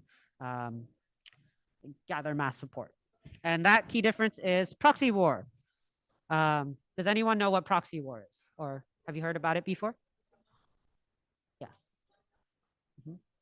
Okay. So a proxy war is where one of the belligerents is supported by another state. In this case, Israel is a proxy for the United States. Israel can do whatever the US wants in West Asia, but the US doesn't actually have to get physically involved by sending troops there themselves. And Joe Biden himself said, quote, "If there were not in Israel, we'd have to invent one," end quote. Wow, he just said that, yeah. I think he said it twice too. He repeated himself. He was like, "I'm going to re-quote myself." And this is nothing new for the US, right? Since 2020, there was new papers that came out that the US had been involved with at least 23 secretive proxy wars across the globe, with at least 14 of them being across the Middle East and Asia Pacific. These are the ones that were secret, not even the ones that were publicized already. There's like over 100 conflicts that the US has started, if you can even call them conflicts. Okay, let's go back to the Vietnam War. So during the Vietnam War, it was a really huge major organizing point, as Omar has said, that so many Americans were being drafted, right? 2.7 million Americans were deployed to Vietnam. That's a huge number. And even 700,000 more Americans in other parts of Southeast Asia, like Cambodia. So the anti-war movement had a really strong organizing point. They could, they all unified around a solid demand that at very least they wanted to bring Americans out of Southeast Asia. They wanted them out of Vietnam. Whereas now the struggle is that since the Israel-Hamas war is a proxy war for the US doesn't have to send any Americans abroad, right? Since October 7th, 2023, only 100 US troops have been sent, which is very measly compared to the 2.7 million figure. So because of that, the demands from the Palestine movement differ greatly. There's a lot less unity. Some call for a ceasefire, others call for the end of US funding or investment, corporations to divest from Israel, the destruction of the Zionist state. There's numerous different demands. So this is the key difference that we see from then and now, based on our kind of research and analysis. Okay, next slide. So before opening up to further discussion, because we want to hear what you think too, we're just, two regular old people, me and Amoy, just two guys. So our research and analysis is not complete, but we kind of wanted to pull out some 4 major points that we took away from our research. So number 1 is state repression against the student protests of the Vietnam War and the protests now against Palestinian genocide is inherently the same. The rhetoric has only changed in words, but not in goal. So it's a change from anti-communist rhetoric in the 60s and 70s, and now it's a war on terror, but it inherently serves the interests of US capitalism and imperialism and its allies. The second is that student protests alone cannot organize the masses. They are a tactic to activate and mobilize students. So we kind of have to take it further than that. Third, we must organize so we can ensure the movement continues so that we aren't starting from scratch in 20 years, or in this case, 50 years, when a major event happens. I'm going to pull some quotes here. So longtime organizer Grace Lee Boggs, who witnessed the fizzle of the 1960s and 70s movements, I think says it best in her text, Organization Means Commitment. So that while people, quote, no longer look at the problems of the society in a piecemeal fashion to be solved one by one, they still regard the revolutionary struggle as a series of isolated events, happenings, and experiences. The result is that they do not have a framework within which to do continual evaluation that is necessary, and their angry attacks on the system turn into abstractions and rhetorical denunciations, end quote. So in critique of the middle class and the white youths at the time, who just kind of saw excitement, just joined into the movements wherever and whenever, she says, quote, they claim to be seeking collectivity, but they are unwilling to make the long-range commitment to any group, which is the prerequisite to collective struggle and collective learning, end quote. So what Grace Lee Boggs is really trying to say in Organization Means Commitment, and drawing from her experience of over 20 years at the time of writing, it's really calling on people to turn toward organization, she calls it revolutionary cadre organizations. And she really calls on people to dedicate and commit themselves to transforming themselves and doing what it takes to actually, the transformation it takes to actually create a revolution, being really engaged in these organizations and having that long lasting memory of being in an organization. Okay. And then the last takeaway we have is that US proxy war has very different implications for our organizing. So many Americans now cannot connect the genocide of Palestinians to their everyday lives as they were able to during the draft from the Vietnam War. So as organizers, we have to figure out how it is we can engage the majority of Americans who can't connect their everyday experiences to it.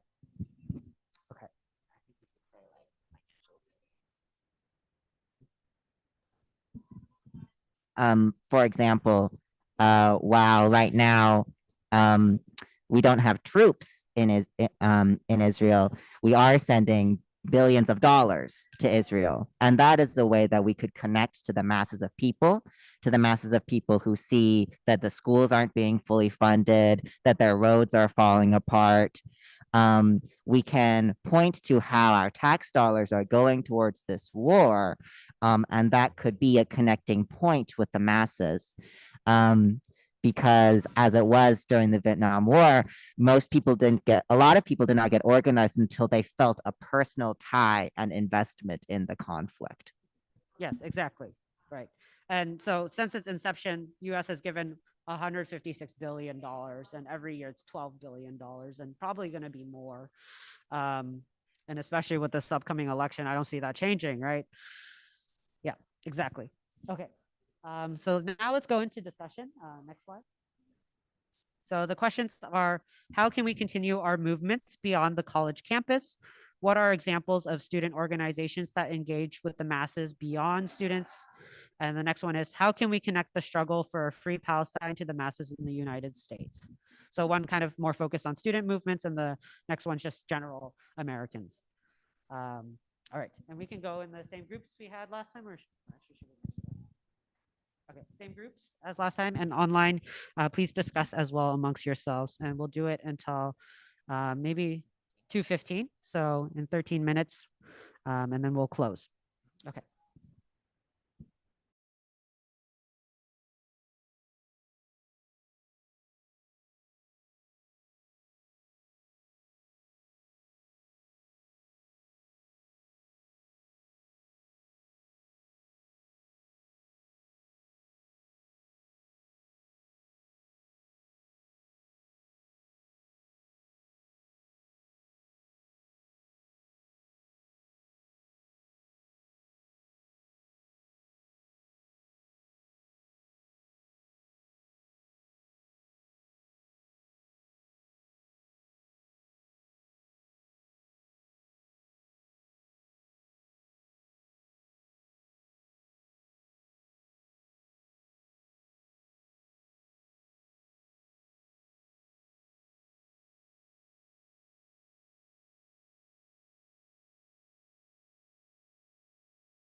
Okay.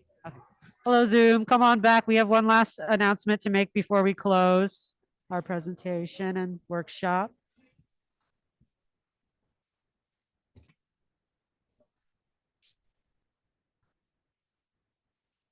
All right.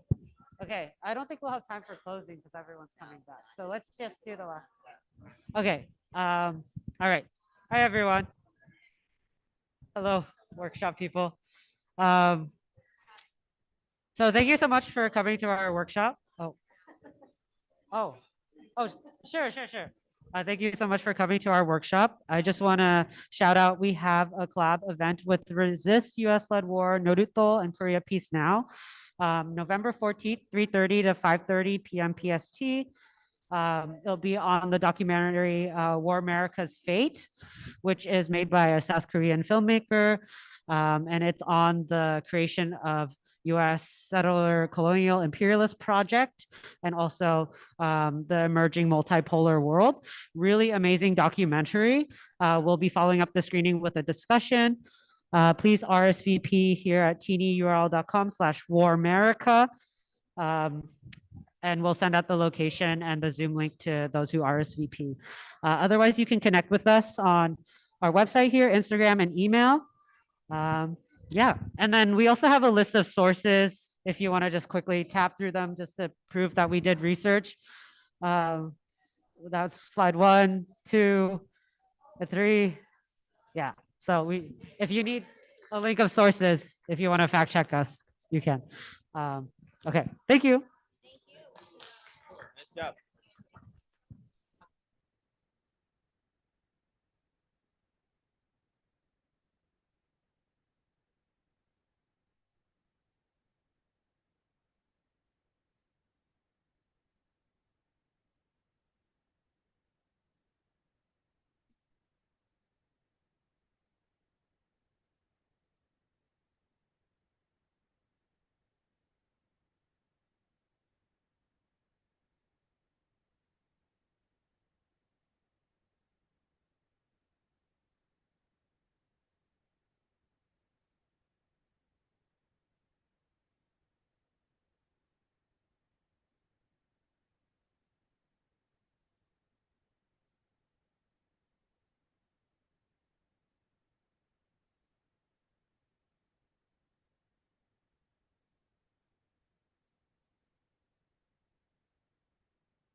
Hello, hello, hello, hello, hello, hello.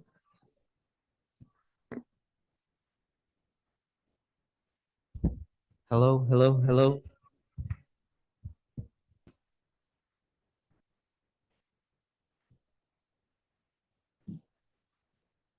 Hello, hello, hello.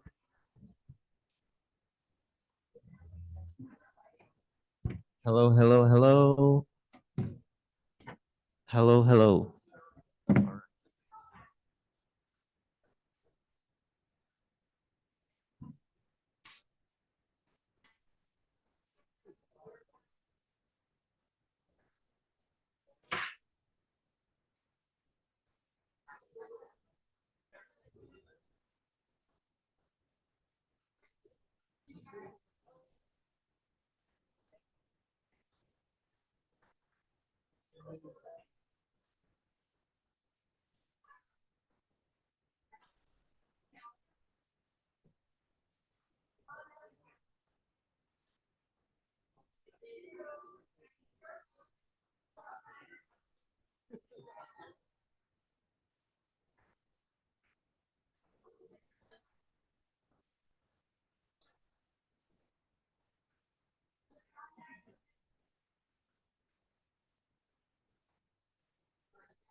Hello, hello.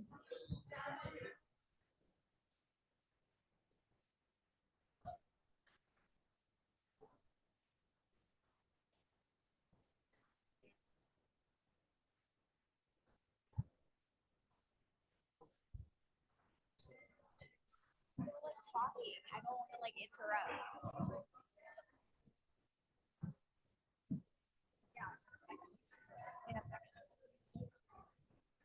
Hello, everyone. Sorry to interrupt conversations. We're gonna come back together in like about 5 minutes. So if you can start making your way back to your seats, that would be great.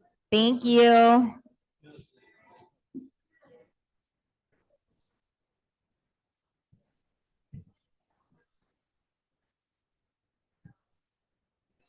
Hello, hello, hello, hello. Okay. Okay, so I'll just monitor this and I'll mute and unmute.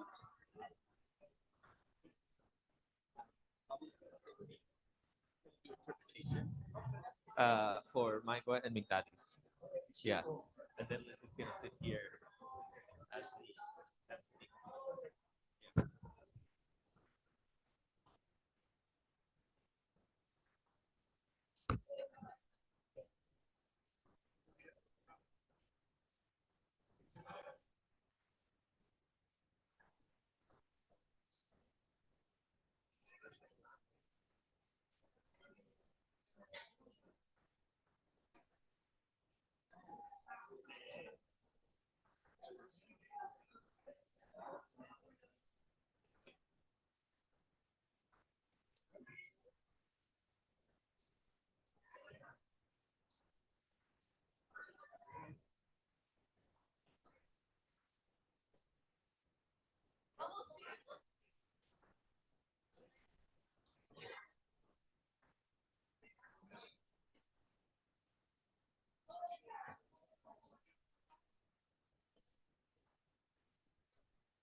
Can you please make your way up front to get set up?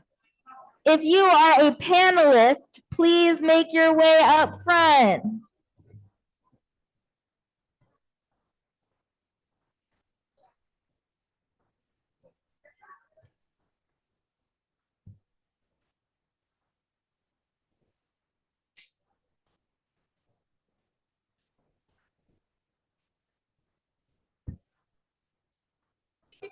Liz. Panelists. Say my name. Is that feedback? Hello, hello. No, okay. I don't think so. I think that was just me. I'm sorry. Or yeah. Yeah.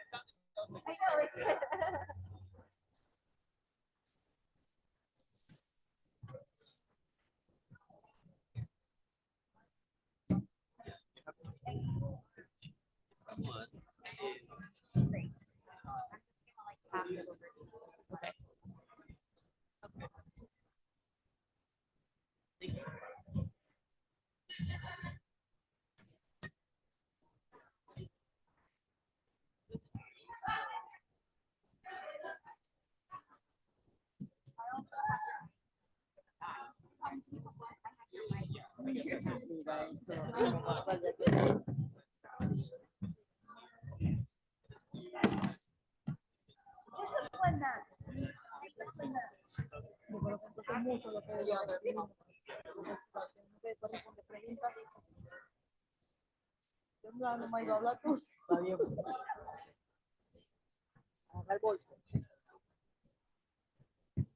Yeah.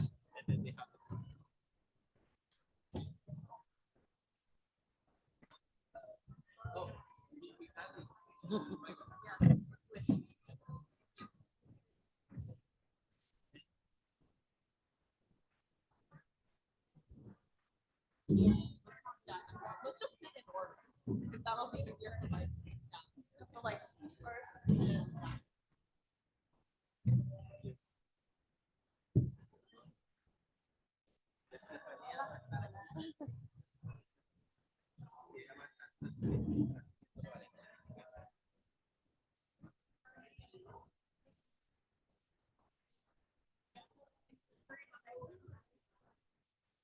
I mean, like, I think we're missing one. Yeah, we're looking for Marie with Bian. If you are a panelist, please make your way forward, particularly Marie from Bayan. If you see Marie, please send Marie to the front. Marie.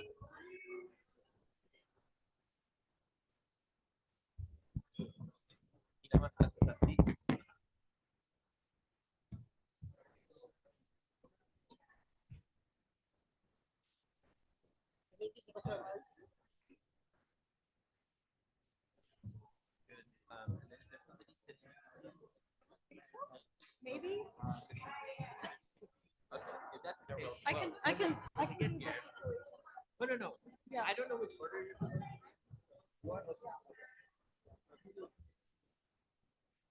Yeah. Either way, I think.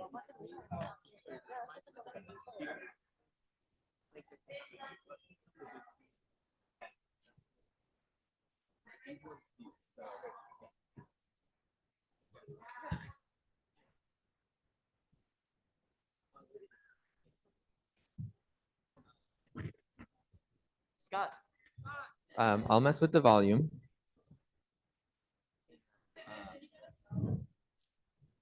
Yeah, you'll just Water bottles. oh, for everybody. I don't know, but I think it was one of these. Yeah. Yeah.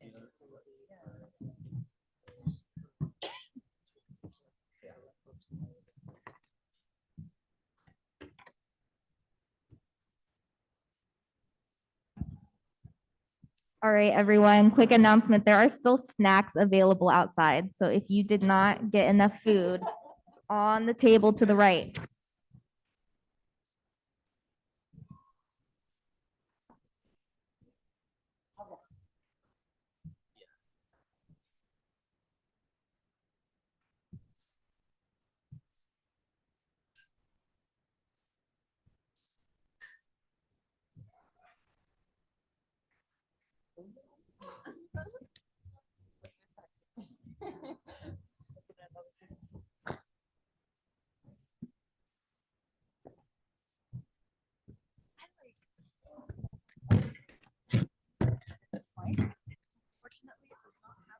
button.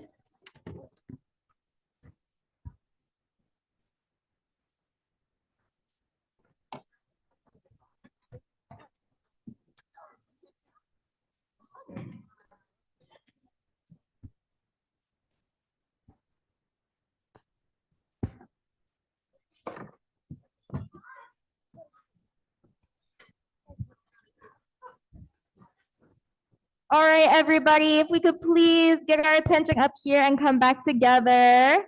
Thank you so much for returning for the workshops. Raise your hand if you learned something new. I definitely did. Amazing. All right, so we are going to transition into our panel and I am going to pass it over to Liz. Thank you.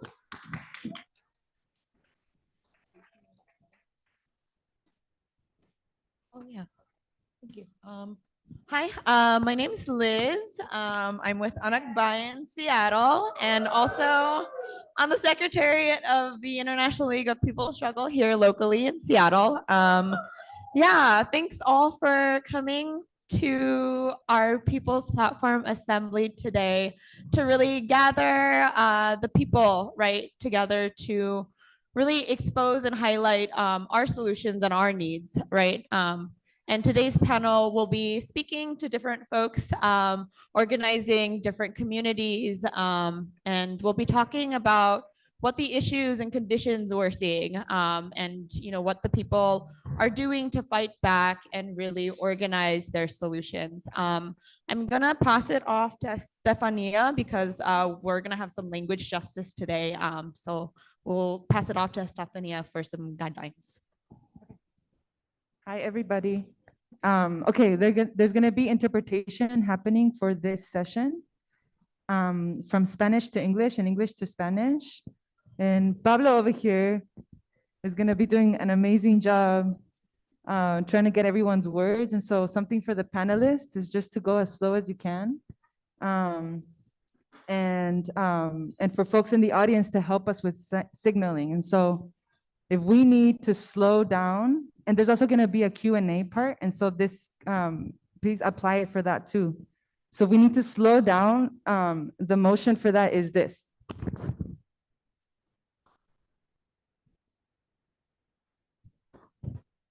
You're doing great. And then if we need to speak up, we'll do this. Okay?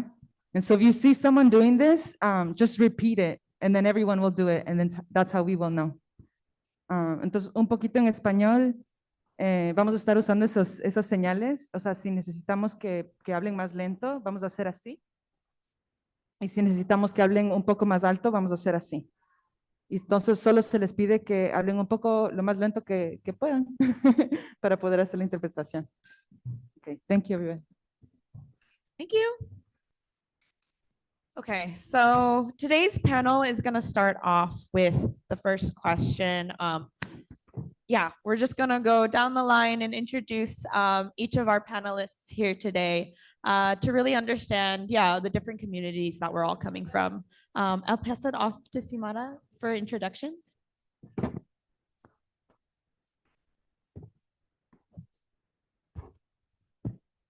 Muy buenas tardes, mi nombre es Migdalis y mi compañera acá es Maigua.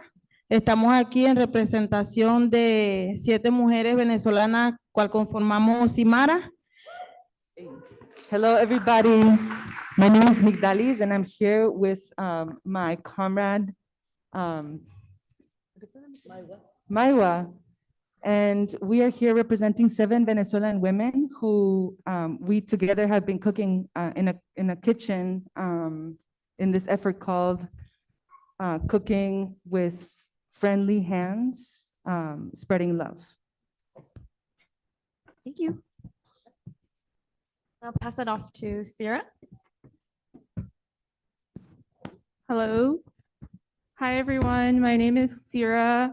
I am from the Crow Creek Kongpati Dakota tribe. I'm also Egyptian. I organize with Super, but also today on the panel, I'm going to be talking about Indigenous communities and how we're organizing, and specifically with UNEA, Urban Native Education Alliance.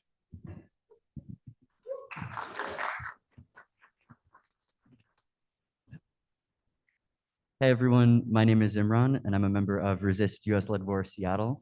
Shout out. We are an anti-war and pro-just peace organization, and we're also members of the International League of People Struggle, members of the International Women's Alliance, who are also here, and members of the Resist US-led War Global Network. Our main campaign is at the University of Washington to get UW to cut ties with war profiteers, namely Boeing.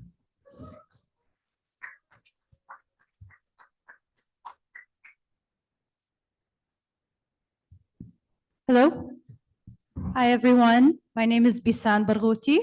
I am just an organizer and activist in the community. I'm also Palestinian. And a little later, we'll talk a little bit more about the repression that we're facing locally.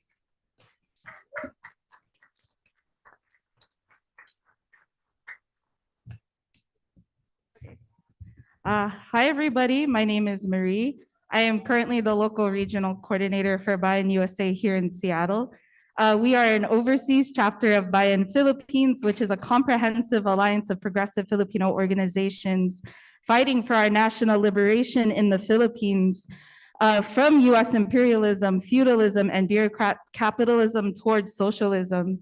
We fight by organizing the broadest and deepest ties with the Filipino people across all sectors, and especially the working class. Give it up for our panelists. Yeah, we'll start off today's panel with this first question, just to really situation that all of our communities are facing, that our organizations are facing. But what are the issues that your community is facing? We'll start with Simara.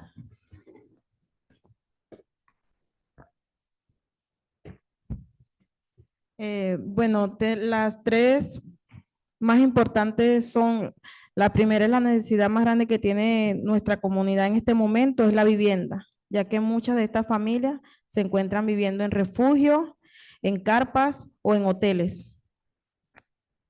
Well, the first and greatest need is housing because many of our families are living in shelters, others in tents, others in hotels, and they're always unstable because most of the time they're moved.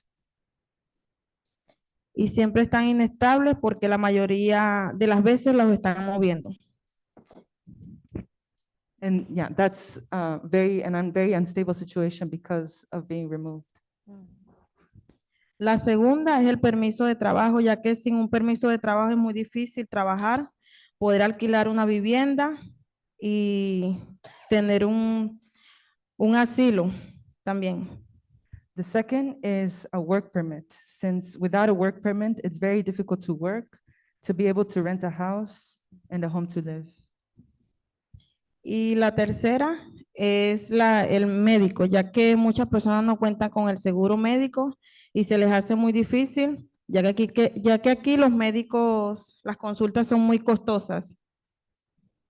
And third, medical insurance, since many people do not have medical insurance, and it is very difficult for them because here doctors are very expensive, and if you do not have medical insurance, it's very expensive, even for us, more so, who are immigrants.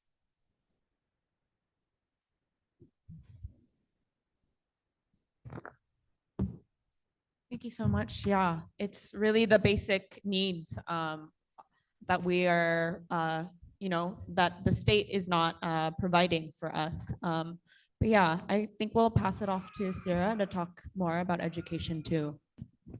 Yeah, and anyone feel free to jump in, but a lot of our Indigenous communities here and around the world are facing very similar issues.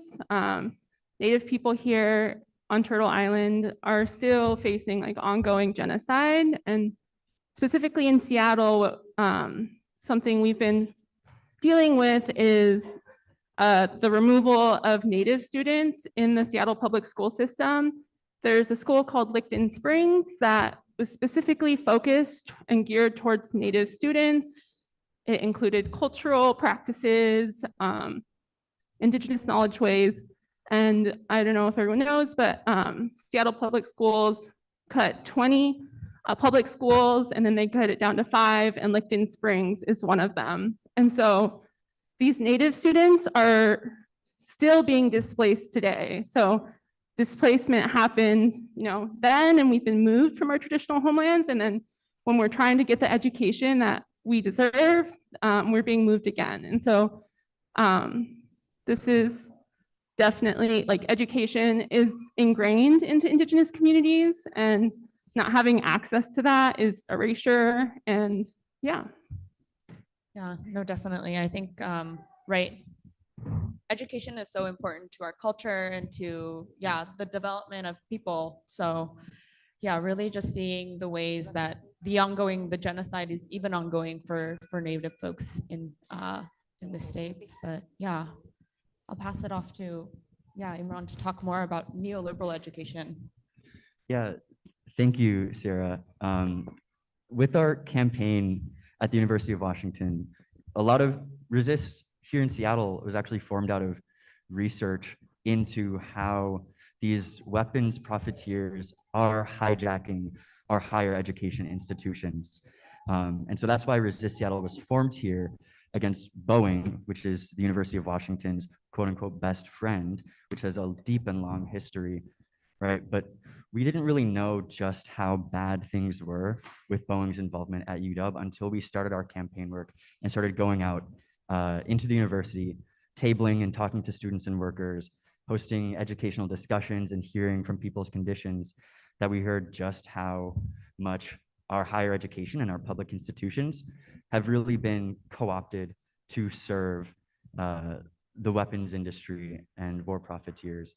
So we learned that Boeing is actually investing over $40 million over the course of the next 10 years into the university to build up Boeing institutions and an AI research center. If you remember back when Hossam was talking this morning about AI-powered genocide, Boeing is really taking the university and its source of students and research and saying, hey, rather than serving the interests of the public, you are going to serve the interests of Boeing. And so what we learned from talking to students, especially engineering students, is that they're really being pitched Boeing as like the solution to their stressors and what they're looking for from the university, right? We go there wanting an education and wanting to serve the public and do good in society. And we also just want to live well-paying lives with good benefits, healthcare. We want to make good on the sacrifices that those before us made to get us to the university. And then the university proposes, hey, you can work for these war profiteers, right?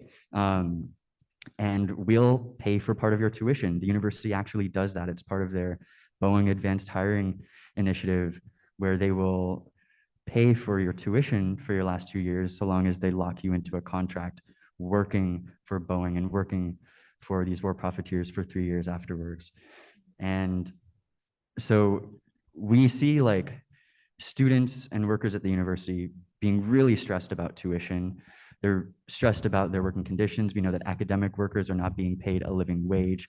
We know that food and nutrition service workers at UW Medical Center are being understaffed and overworked, worsening conditions for them and for patients in the healthcare system at UW. And we know that the university is fundamentally unable to address these solutions, right? Because the university doesn't primarily act as an incubator for public good or as a source of higher education anymore. You may have heard that universities are acting more as banks, and universities are more about growing their endowments, which they hoard, so that they can give returns to the investors in their endowments. And that's that financial oligarchy that Hossam talked about this morning. They're the investors, that Zoe talked about this morning. They're investment groups like BlackRock, Vanguard, and State Street that have interest in the university. And so when the university can't meet the needs of its students, it's because they're just trying to meet the needs of their investors. So they will squeeze students and workers across the board, right? And Boeing is a part of that. The reason why UW is proposing Boeing as a solution to these stressors and pipelining students into the war machine is because, that's a false solution, right? We can't just meet the needs of students and workers because the university needs to make returns for its investors. And so by investigating the community, we also learned about some of Boeing's horrific impacts locally. Boeing was one of the first industries to set up along the Duwamish River. It was involved in dredging the river and turning it from a rich network of wetlands and marshes and a very crucial waterway for life of Indigenous people in the Duwamish tribe here in Seattle, and turning it into, in their own words, a quote unquote natural collector for Boeing's fluid wastes. It's horrendous, truly. And so it's resulted in decreased life expectancy for communities along the river from Georgetown to South Park and even further down into Burien. It's resulted in higher rates of asthma in those communities, right? And so Boeing's impact both in the university by hijacking our education and having this horrendous local impact on our community's health and the environment makes it clear that when the university refuses to cut ties with Boeing, they are not at all serving the interests of the people. They are serving the interests of greed and of these corporations and of the finance oligarchy that backs them. And that's a false solution, right? They're trying to propose like, hey, we know you're stressed about tuition. We know you're stressed about your working conditions. Instead, come work for the war machine, work for Boeing, Microsoft, Amazon, right? And escape these conditions. But we know that Boeing and those companies are complicit in genocide abroad and harming people's movements and people's conditions, not just here at home, but also abroad. And so they're really trying to pit our rights and our needs for security against those of other people locally and against those of other people abroad. And that's cruel logic. That is inhumane logic, because we know that our rights here are tied to the rights and livelihoods of people abroad, but not by that antagonistic relationship. It's because we share a common enemy in imperialism and capitalism. And so that's the importance of us being able to come together in a space like this and in an anti-imperialist united front so that we can work together rather than how they would like to divide us. Trump is scapegoating migrants and trying to pit our job insecurity against them. Kamala is telling us to ignore the genocide so that we can secure potential marginal gains in our own rights, right? And so they'll try to turn us against each other with these false solutions. They're doing that at the university too. Work for the war machine for your own insecurity, for your own security, and harm people's movements abroad and be complicit in that. But we see students and workers across the board rising up and rejecting this solution and rejecting that false choice, right? And so that's what we're doing here today, kind of by standing together so that we cannot be divided and pitted against each other, which is just what the imperialists would want. And so our campaign, yes, it's at UW, it's against Boeing, and to get Boeing out of UW by connecting people on their basic issues, right? And linking that to imperialism. But it's also standing in solidarity, in deep solidarity with people's movements in national liberation abroad. And I think I've talked plenty on that, so I will hand it off to Marie. Thanks so much, Imran, for sharing the conditions at UW and the impacts that Boeing has, and the ties between UW and Boeing as well, and the impacts on education and even the ways that it impacts, the basic livelihoods of those workers and students at UW. But I think we'll pass it next to Marie to speak more on the issues that the Filipino communities are also facing here in Washington. Hello. Okay. So I guess we'll zoom out from the local to international. In the Philippines, the government has created an entire bureaucracy and industry that exports our people abroad. It is often said that the #1 export is actually our people. So currently there are about 10,000 Filipinos that are abroad. And then I have just some basic data before we jump into it. Over half of those who are forced to migrate are women. So that number is about 55%. And then here in the US, approximately 1.8 million Filipinos are eligible to work. Of the 1.8 million, 1.2 million are workers. In Washington state here, 65% of Filipinos are workers. And then a majority of Filipino workers here are in the service industry and hospitality. So just to kind of lay out the landscape of where Filipinos are at here in Washington state, here in the US, and then even globally. So these are, here in Washington state, these are our cashiers from multinational fast food corporations like Jollibee, our back of house cooks and fryers, your nutritional aides at hospitals, your janitorial staff at the universities, housekeeping in hotels, CNAs and caregivers. So if this encompasses about 65% of our community here in the state, this is truly why we give primacy toward organizing and supporting working class Filipinos all over. In the time that we've really spent deeply integrating as Bayan, some of the major issues that we've seen include short staffing and lack of secure scheduling, low wages and wage theft, abusive management practices, and then also major issues of safety for the workers. I think I've heard stories around workers getting cut while they're on shift and having to go to urgent care, people slipping and falling. Just last night, someone slipped and hit their hand on a grill and got second-degree burns because they were standing above a grill to help clean during closing. So while people are injuring themselves, this of course impacts their ability to have actual livelihood, right? Because people have to go to urgent care, see if they're able to recover well, but how can you recover well when you are so stressed about the wages that you're earning?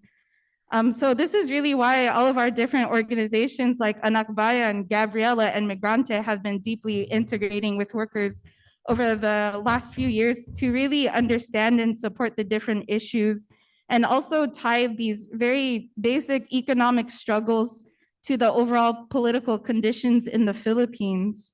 I think one way we've seen this really manifest is there have been some really incredible organizing efforts like at the UW Medical Center, where Anak Bayan UW supported the Food and Nutrition Service Workers United to address major issues around short and inadequate staffing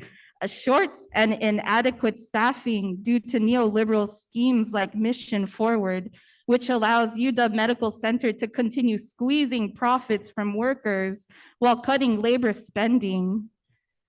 These conditions led to workers leaving their jobs and management making no plans to hire more people, more injuries, increased harassment and intimidation tactics from management. Meanwhile, workers are getting paid less to do significantly more on the job. At the Jollibee in South Center Mall, the store is open 365 days a year, and on some of its busiest days, they can turn a profit of upwards $35,000 in a day. Yet that same problem of chronic understaffing and lack of secure scheduling also remains, with workers getting so overworked that it's actually exacerbated the health conditions of some of those workers. And so these are really just some of the initial stories that we're seeing on the ground. While the workers continue to struggle under exploitation and oppression in their workplaces, we also know that their children and families are facing ongoing conditions of lack of comprehensive social services and resources, underfunding and under-resourced schools, ongoing violence and concerns of safety in our neighborhoods. So these everyday issues are in absolute contrast to the billions of dollars that are poured into US military buildup across the globe, and especially in the Asia Pacific. We know that the Philippines is a key site for US militarism, and they are currently turning our country into a launching pad for the inter-imperialist war with China. This is why we continue to expose and oppose the ongoing state neglect and plunder of both the US and Philippine governments to truly address the needs of the Filipino people who, due to conditions of poverty, lack of livelihood, joblessness, and violence in our own home country, are forced to migrate, and then they end up facing these very same conditions of poverty, lack of livelihood, joblessness, and violence here in the US. So those are some of the issues that we're still like really ongoingly seeing in our community here.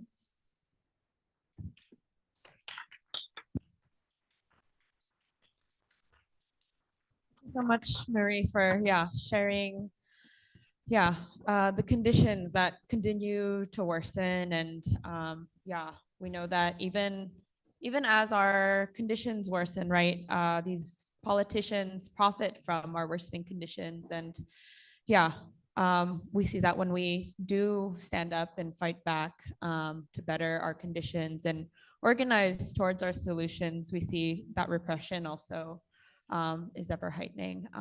But I'll pass it off to Bisan to maybe speak more about that. Thank you, Liz. Hello, everyone.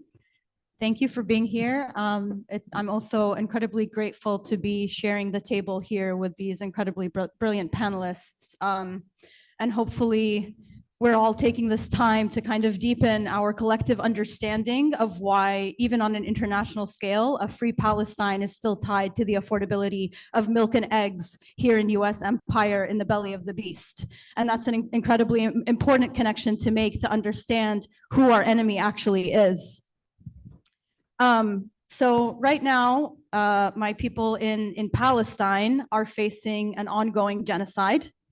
A genocide that has been happening for the last 76 years and for the last 392 days. In Lebanon is also facing a genocide as of September because of its unrelenting solidarity and support for the Palestinian people and the struggle for their land and liberation.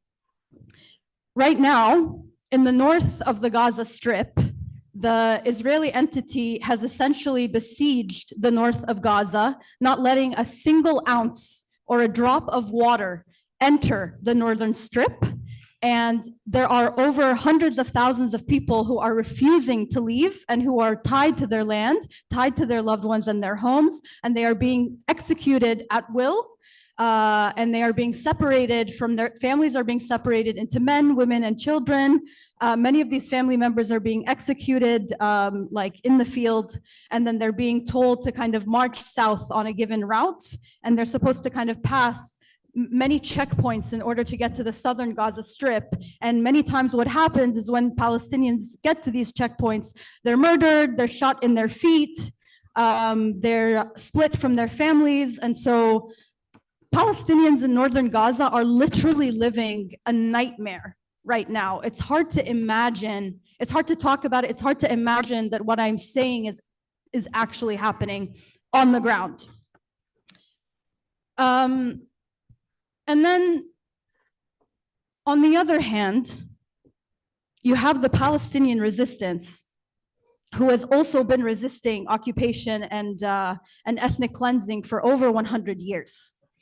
And right now, even as the northern Gaza Strip is under siege and an engineered famine is taking place and multiple massacres a day are happening, the Palestinian resistance continues to strike at tanks, at bulldozers, at Zionist occupation soldiers, causing many of these brigades to withdraw. We are talking about the most technologically capable and militarily capable entity in the world. And I'm talking about Israel and the US. They are two things that cannot be separated from one another. And you're talking about an indigenous resistance force that is actively taking up arms against the most powerful military in the world and is bringing us to victory, because we will not tire. Even if you take our bodies, if you take our lives, if you take our voices, if you take our homes, if you take our families, you will never take resistance from us. Because as long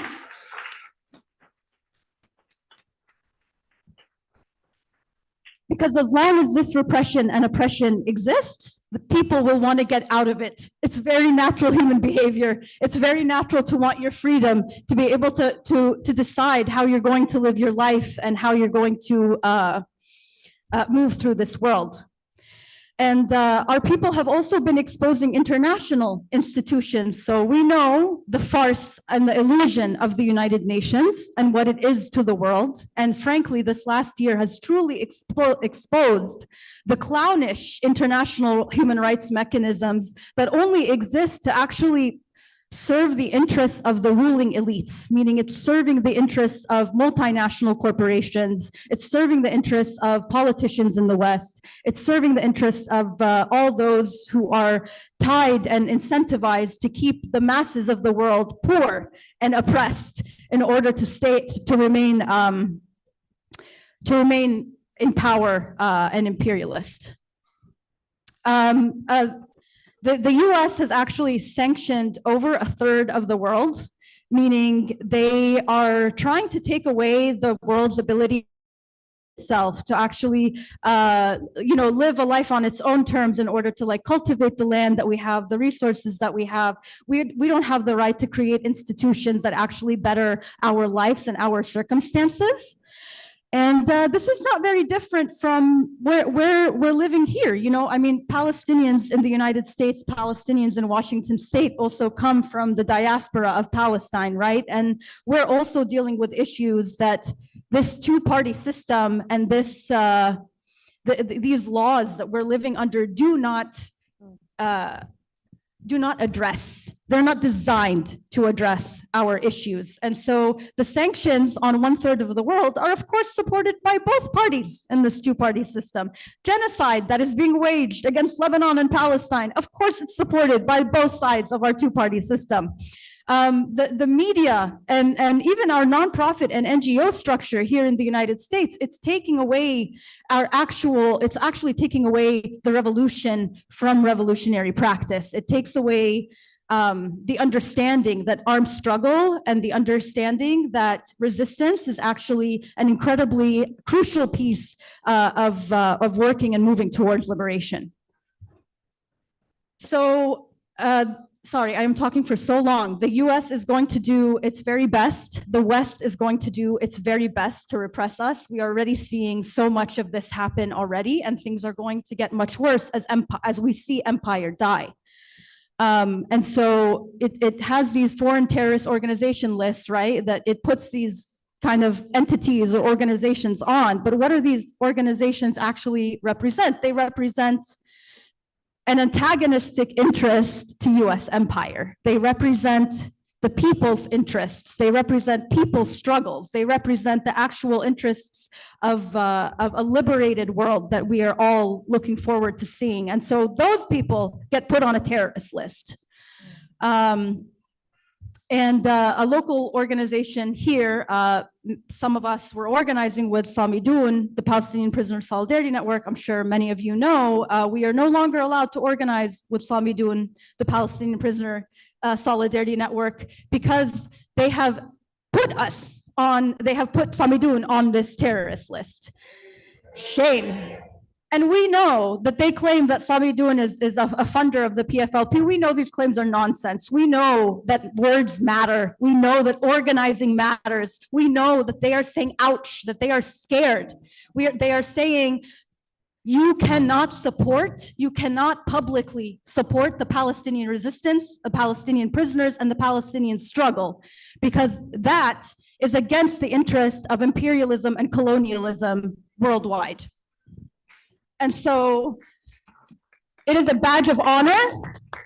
It is a badge of honor, and it is also a marker that it is a historical and decisive moment in time in which we must be prepared, we must be ready, we must strengthen the left in this country in order to be prepared for the repression that is going to come in our futures. And trust me, we will be prepared.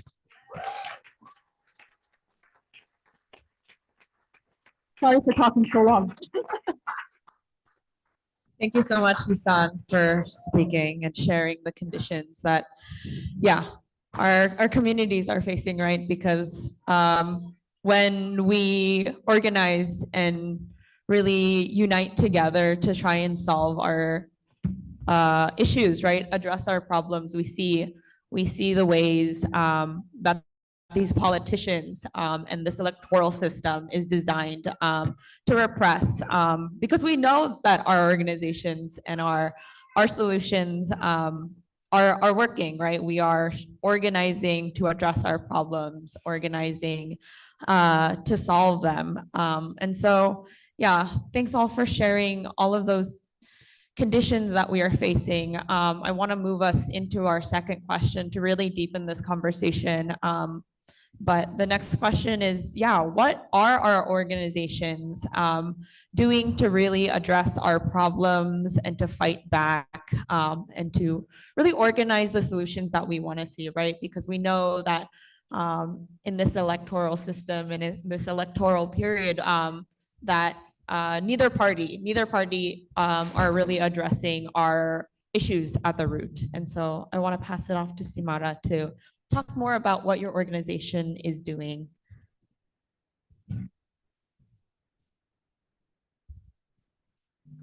Hola, buenas tardes.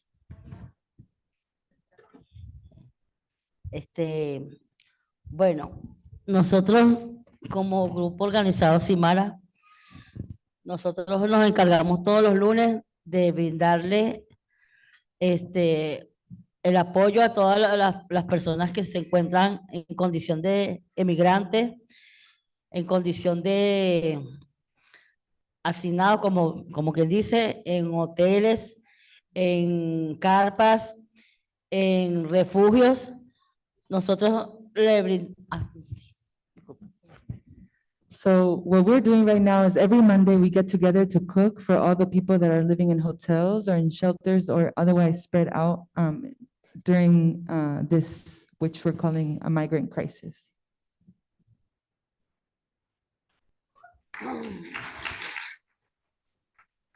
Nosotros hacemos nuestro más grande esfuerzo con llevarle los alimentos. Nosotros cocinamos para todas esas personas que se encuentran en esas condiciones, igual como las pasamos nosotros, pues nosotros también estuvimos en esas condiciones. Entonces nosotros todos los lunes, en conjunto con una organización que se llama Simara, que ella es la que nos brinda bastante apoyo, en conjunto con ella nosotros le hacemos la comida y se la llevamos calientica a los refugios, a los hoteles.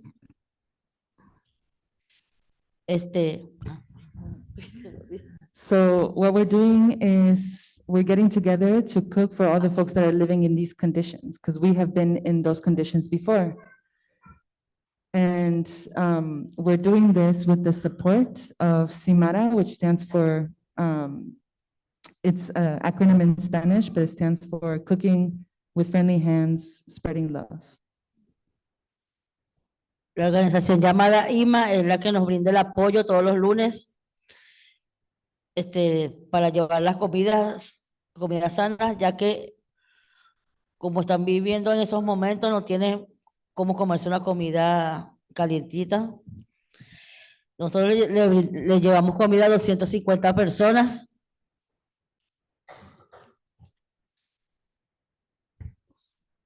So we do this with the support of IMA, which is the Migrant Alliance. And what we're doing is basically bringing warm food to all the people that we're talking about.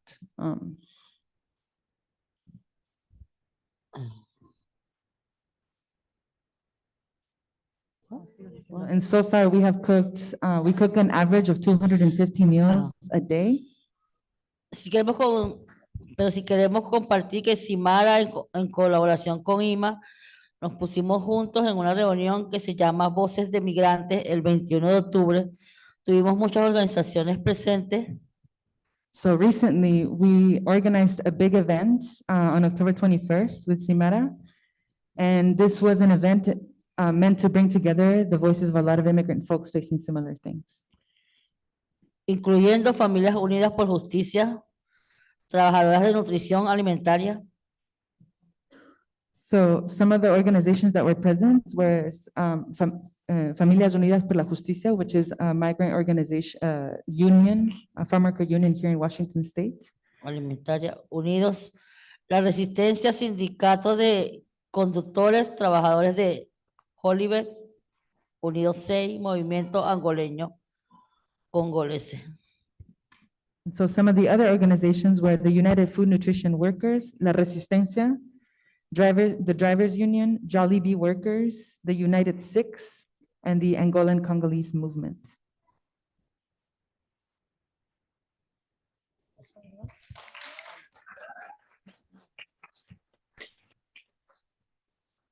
Esta reunión fue para tener la oportunidad de escuchar a los migrantes de diferentes culturas, escuchar cómo nuestras historias y luchas están interconectadas y que podemos hacer en respuesta al actual clima político intensificado para los migrantes. So this meeting was an opportunity for us to get together and share stories as migrants that come from different cultures and different struggles, and especially talk about this in the context of this political environment we're moving into. Gracias. Yeah, I think that's such a great point to raise. You know, we need to unite our communities more, right? Talk about the solutions that we want to see together. And yeah, really plan together, right? Find the shared targets and ways that the state is also failing us. But yeah, I'll pass it to Sarah to talk more about the ways that our organizations are, fighting for education. Yeah.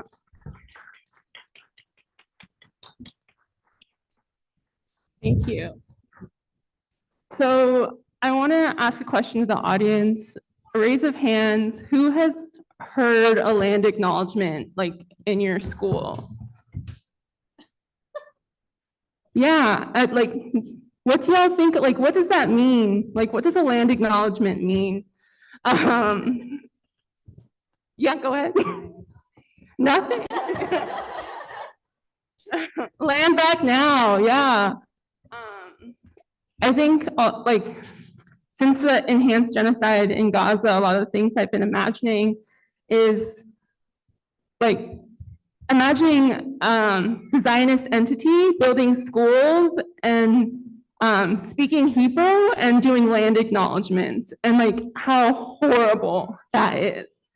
And when we're thinking about the election that's happening, I don't know if you all know, but our president, Joe Biden, traveled to Arizona on stolen land and conveniently, with interesting timing, decided it was time to apologize for the abuse that Natives faced in boarding schools. Yeah, and for those that don't know what boarding schools are, it was this idea of like kill the Indian, save the man, and almost all Natives, my grandma went to a boarding school, were essentially forced where their language was stolen. Like, I don't know my Dakota language, my grandma like knew some words. And so again, I mean, we're seeing this weaponization of colonialism, of stealing your language. We see this with Hebrew as becoming like the prominent language.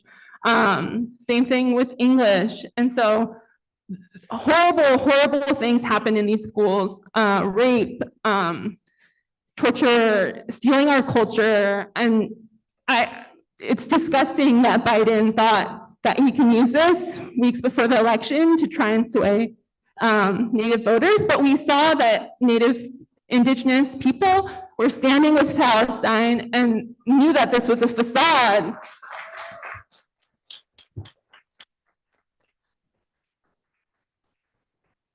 Land acknowledgements, apologizing for boarding schools when you're committing an ongoing genocide means nothing. And so some of the solutions that Natives communities are doing today in UNEA is like going back to our Indigenous education, sort of what we heard from Smara, and like cooking our foods and giving that to our communities. UNEA brings Native students together with elders on Tuesdays and Thursdays every single week and take back their education. They do drumming and singing, and they learn about Filipino land defenders and Palestine. They come out to the rallies.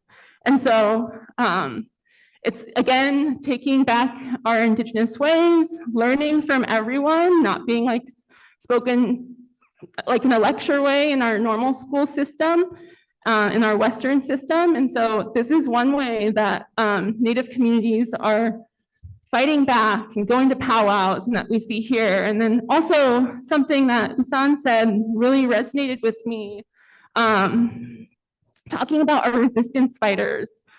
When I look back at my ancestors and I think of Sitting Bull and I think of Crazy Horse, I never condemn them. I uplift them. Those are my heroes. And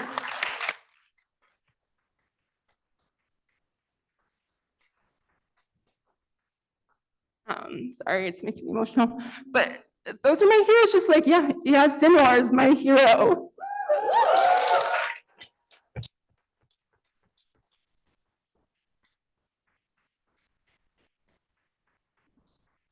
They're using armed resistance so that their children can see the land and sea of their people, and they know how to fight on their land because they are Indigenous. So,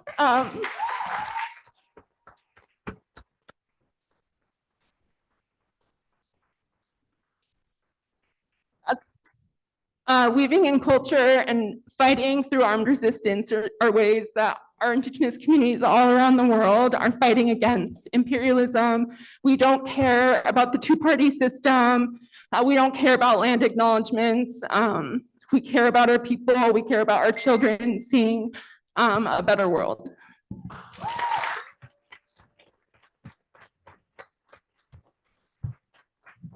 Yeah, for sharing. And yeah, there are a lot of emotions, I think, when it comes to organizing for our communities and strengthening our communities, right? I already cried today, so I'm gonna keep it together. But yeah, even through the harsh conditions that we're facing, right? Seeing the need and the importance to fight for a better future for our children, for future generations. And also, exposing the false solutions that these politicians and the two parties are offering us. Yeah, I'll keep it at that and hand it to Imran to speak more on that point. Yeah, well, definitely the two-party system does not care about people's needs. In a couple of weeks, they're going to release their new military budget for the next financial year. And right now it's almost $900 billion, right? And that's going towards the oppression of people's movements abroad. It's going towards their so-called pivot to Asia, where they want to use the Philippines as a staging ground for World War III against China. They're using it to use the Boeing-made bombs to bomb people's movements and real heroes that we see in Palestine and Lebanon. And that $900 billion budget, that's our money. That should be going towards our education. That should be going towards people's needs, right? And so when we were talking about all of the ways that people are feeling squeezed and pressured under this capitalist system that has us sort of scrambling to protect our own rights and to meet our own needs and has us all struggling, the university is just a microcosm of that. And the university also operates as a branch of the state and a branch of the military industrial complex, because the university, it's a public university, but it only gets around 10% of its funding from the state, and the rest is from private sources and from corporations and investors, right, who do not have the people's interests in mind. And so that's why you end up with many departments like the arts and humanities underfunded at the university. It's why the university keeps raising tuition to keep squeezing as much as they can out of students and workers to keep growing that endowment for those investors. And it's why they keep funneling students and research into the war profiteering pipeline, into these weapons and tech companies that we know are also crushing people's movements abroad. It's just like if you went to the AAPRP workshop, it's just like military counter recruitment. So it's just like military recruitment. However, they're using the conditions that they create at the university to funnel people into the military industrial complex. And so that's why when we're campaigning against Boeing at the university, we're also campaigning against any and all manifestations of militarism here in the Seattle area. Like earlier last spring, we countered the Boeing Defense Supplier Summit, and we brought together a wide array of dozens and dozens of Seattle area organizations against Boeing and against this expo of essentially weapons manufacturers and suppliers in the Seattle area, and told them that they are not welcome here. They are complicit in genocide, and the Seattle community really showed up in force to force them to move their summit online, right? Because they're so afraid of the power of the people unified against them. We have also seen, like over the course of the summer, that our call to cut ties with Boeing has been adopted widely by the student movement on campus, right? To the point where the university is unable to ignore our demands and they have to address them directly. And so when the university tries to make excuses for why it won't cut ties with Boeing, it really exposes where their real interests are, right? They say that they come up with bogus excuses like, oh, Boeing is an old friend. Oh, we have long-standing relations with them. You would look the other way if an old friend did something bad, right? They're trying to feign responsibility for complicity in genocide, saying that they can wash their hands of what Boeing's weapons are used abroad. They're saying that, oh, it's a matter of academic freedom that we allow Boeing to essentially hijack our education and research. But that's not academic freedom when you're coercing students and workers through the conditions you create for them on campus and then only providing them your false solutions of working for these war profiteers and being essentially exploited labor as grad students, as undergrad capstone researchers, et cetera, working directly with Boeing researchers who are embedded in campus. That's not academic freedom, right? But when they expose their just naked allegiance to the war machine, the university actually brings more people into the movement by exposing that, because people will see then, oh, the issues I'm facing, the university also won't solve them, right? When they're forced to confront that, instead they respond with, for example, state repression and like the arrests of students, the arrest of protesters, and they'll respond with the delisting of student organizations like Super. And so it's really exposing, you know, people say like Palestine is freeing us by exposing the nature of the United States and US imperialism. And in a smaller way at the university, it's exposing the whole rotten university system, which operates more as a bank than an institute of higher education. And so when we work with the broadest group of students and workers on campus to overturn and expose the rotten system, then we can go in and cut Boeing out. And then we can actually get to work on meeting the needs and the issues of people at the university. So we're continuing to campaign and grow our presence on campus, grow more institutional ties through our educational discussions and through growing connections with departments and friendly contacts, and really connecting with campus groups and community organizations on those root issues that they are facing, because we're all facing the negative effects of US militarism's presence here in the Seattle area, right? And that's necessary for us to start to build what the university could look like when it actually serves the interests of the people and not the interests of these corporations. And I think it motivates me a lot, you know, as a scientist, to know that we have so much capacity for doing good in the world once we can meet each other's needs, and once we are freed from having to serve interests that are not our own, right? And that makes me deeply optimistic. And so, yeah, I'm really excited for the direction and the momentum that our Cut Ties campaign has, and for continuing to grow and build with other organizations that recognize that we're all in this together and we have a shared common enemy in US imperialism.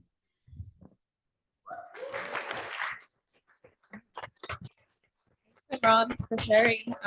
Yeah, I think the Cut Ties campaign is such a strong one here in Seattle, and yeah, I think seeing the need to, yeah, really expose, right, the false solutions that the UW administration is presenting, that Washington State is presenting, that this electoral two-party system is also presenting us, and yeah, I think to talk more about state neglect, I'll pass it off to Marie to talk about, yeah, the solutions that we see in the ND movement as well. Hello. Okay. So I wanted to hone in on some of our particular campaigns here in Seattle. One of our major campaigns is the Justice for United Six campaign. Okay,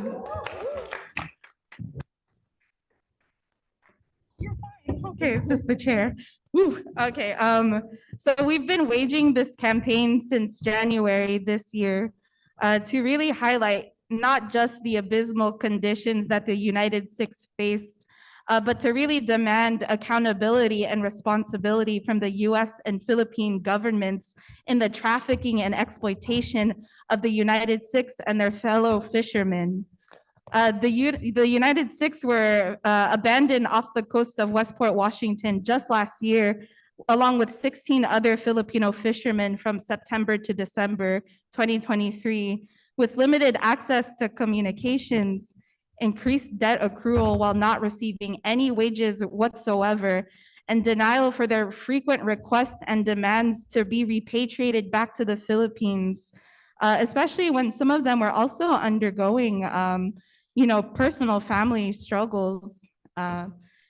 Their labor trafficking is an absolute violation of human rights.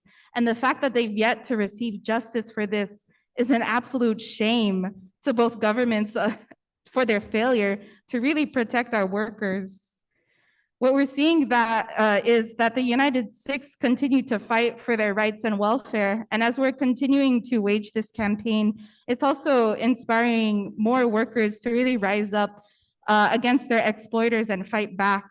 This has led to ongoing calls across our organizations to do the hard and painstaking work of integrating into the day-to-day lives of all Filipino people and to really unite the broadest majority of people to take up these different struggles and fights and to see the very basis that we as the masses are the makers of history.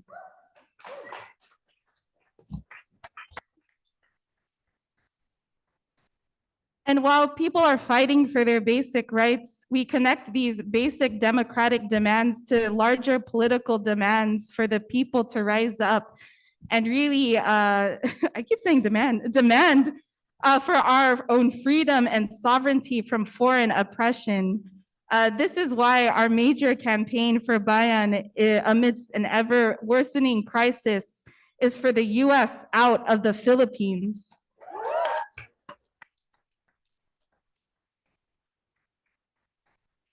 And I think we really hope that other organizations, other people's struggles also echo the call for US out of your country, US out of everywhere. Yes.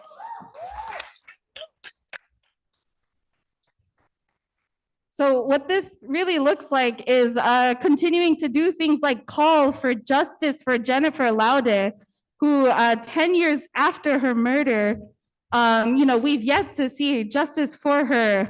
We've, continuing to also demand an end to violence against women, junk the visiting forces agreement and all other unequal military agreements that are really undermining the sovereignty of the Philippines. This also looks like continuing to expose and oppose the investments, contracts, prioritization of US militarism in our very own state. So, just echoing again the calls to cut ties with Boeing. And then also, I don't actually know the exact call, but also really calling attention to the US Army War College at University of Washington and the role it's playing to further the pro-war propaganda at the university itself, at University of Washington. And then even thinking about the different ways all of our technology is leveraged to surveil and further counterinsurgency efforts across different revolutionary movements.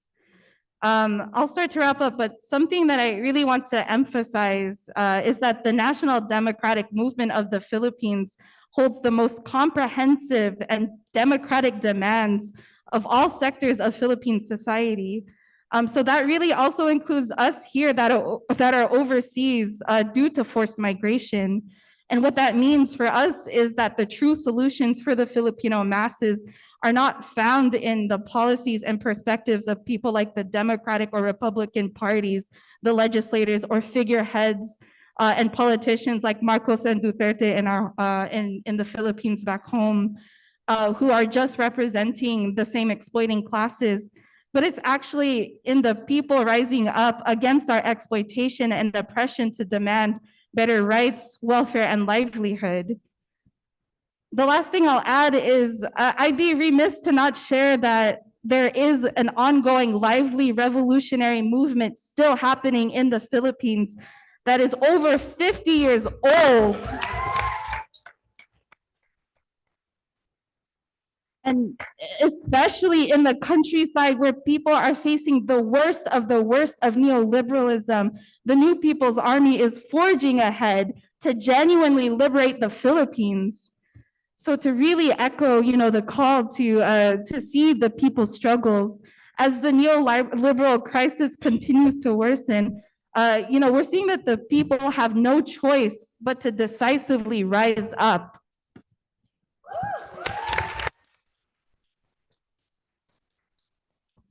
Yeah, I think it's just seeing the importance of, right, uplifting and really promoting, right, the revolutions and the resistances that are happening abroad.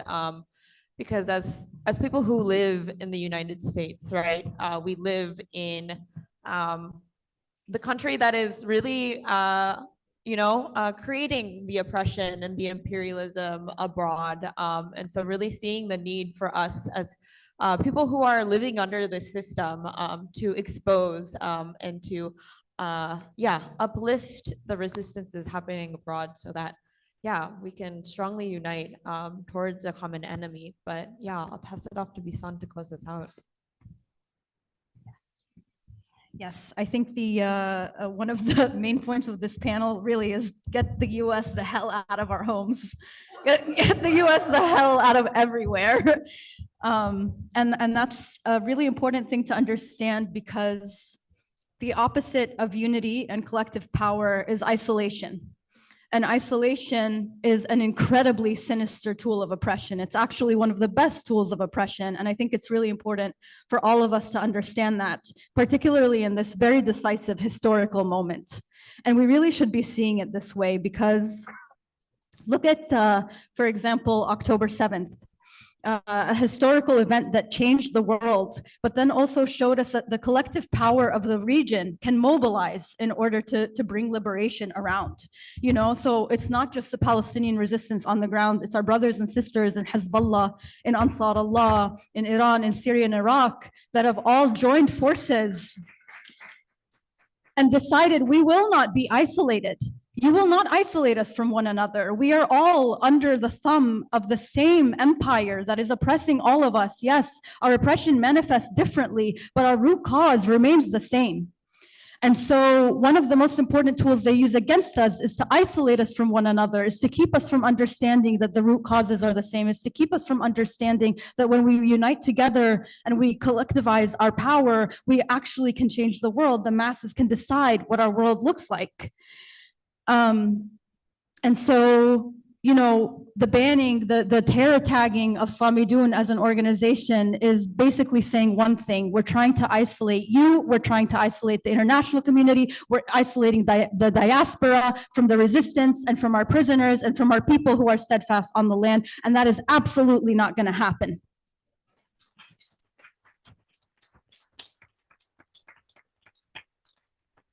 Because in Palestine, people are fighting until their dying breath.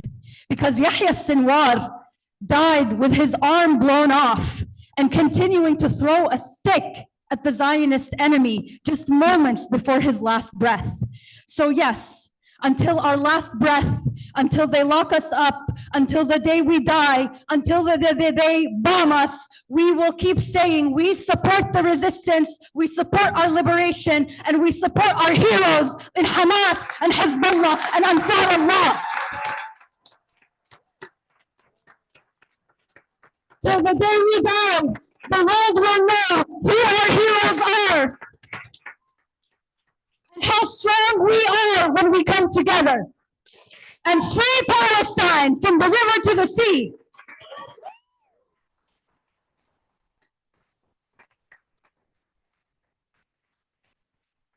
so much. Yeah. Um, we were gonna go into a Q&A section, but we don't have that much time. So I think we'll wrap it up here, but really encouraging everyone to talk to one another, right? These panelists are real people in real life. So after they walk off the stage, you can come say hi, introduce yourself. But I just wanted to thank all of our panelists for coming here and sharing your lessons and stories today. I think it's really important for us to realize, right, the similarities and the shared targets that we have within our communities. And you know, like many of us stated, we are only stronger when we are together. And so, yeah, let's continue to unite, continue to build with one another, and really build a people's movement. And yeah, I just wanted to give it up one more time for our panelists.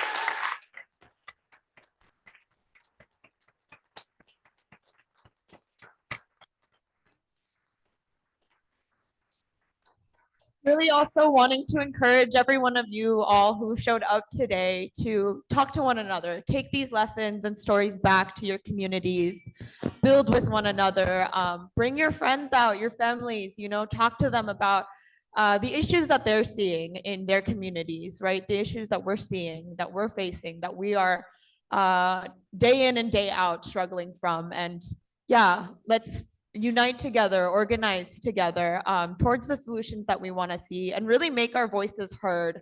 Next week on November 9th, we'll be mobilizing all out on the streets. But even thinking beyond that, you know, next week someone will get elected. But no matter who gets elected, we know that the people know our solutions, right? We are the ones who are organizing and doing the work because these politicians are not hearing our voices. So let's make our voices known and heard, and let's really demand for the people's platform. Thank you.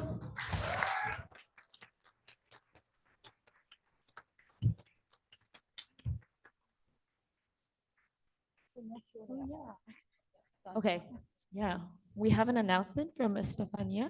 Oh, right now? Yeah. We're gonna chill.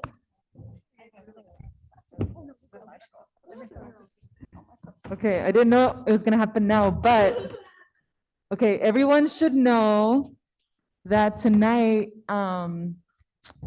well, I guess some of you know me through different ways, but one way is I'm a DJ.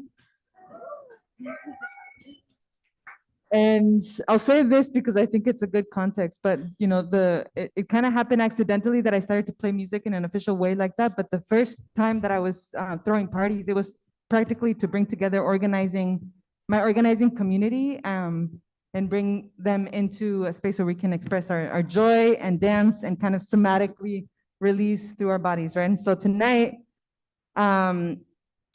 there's going to be a dance party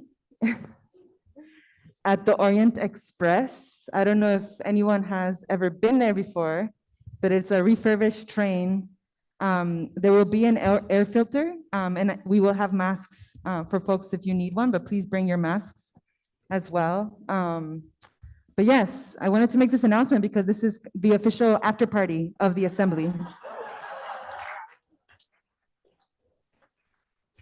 It's official. Yeah, and so please come through if you want a little bit more of each other, okay? We are sitting and hearing a lot of serious and heavy things. And so please come and let it out, okay? Oh, yeah, so it's at 10 p.m., starts at 10 p.m., and it'll end between 1 and 2 p.m., and 2 a.m., sorry.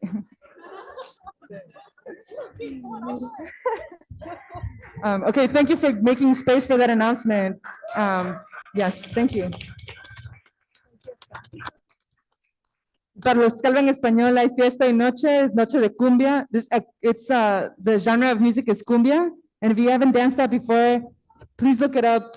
There's a lot of political history behind this genre of music as well. And so I hope that this can help us all. Yeah. Thank you.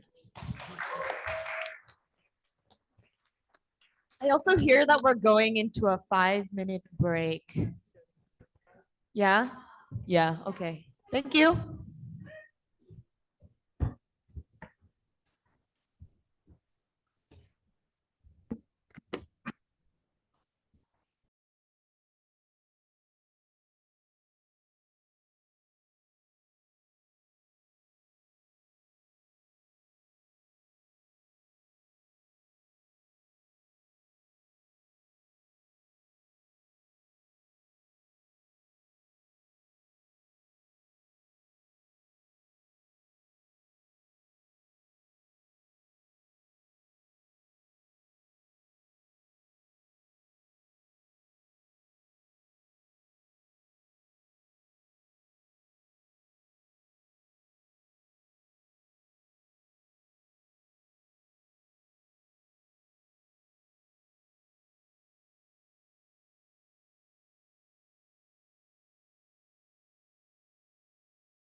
I hope you enjoyed yourself. I hope you learned something. I hope you talked to some new people today. I feel like this was one of my favorite events that I've been to in a while, so I'm really glad to have been able to share it with all of you. We are gonna just close out very soon here, but I also just want to, a few housekeeping notes. If you use any tech items today, like the projectors or any cables, please just bring them up to the stage at the end of the day. And second of all, I know we all want to, get out of here, take a nap so that we can go dance later if we're, so if you are able to, please do help clean up. So we'll have a tear down crew as well. I'm going to do an add-on for Estefania. The dance party is a fundraiser for Palestine. So if you come through, we're also supporting Palestine. Yeah, so today from the outset, we've just been learning so much about all the different conditions that people here in Seattle are facing as well as abroad. I am a bit of a supply chain nerd, so I just kind of wanted to walk us through some of the things that we learned about in the framework of thinking about my least favorite corporation of all time, Boeing. So Boeing is based here in Seattle. It extracts labor from students at the University of Washington. It designs bombs. It has sent over half of the munitions used on Palestinians this past year. Same. The aluminum that's used in Boeing's missiles and planes is extracted from bauxite mines in Guinea, an African state which is incredibly impoverished. And that is one of the main reasons why so many nations around the world are so poor, is because corporations, war profiteering corporations like Boeing, like other tech companies that we share our city with, are out there extracting labor, extracting resources, and doing so by getting funding from the World Bank and the IMF, and making these countries sell out their people and saddling them with debt that they have to pay back. That's generally much, much more than the loan they take out in the first place. This is also to think about all of the electronic parts, these smart bombs, and used to run these artificial intelligence algorithms. Those rely on cobalt, which is mined in some of the worst conditions in the Congo, where there's another genocide happening, where there's children like the age of some of the kids that we saw running around in here today, in some of the just most horrific working conditions that you can imagine.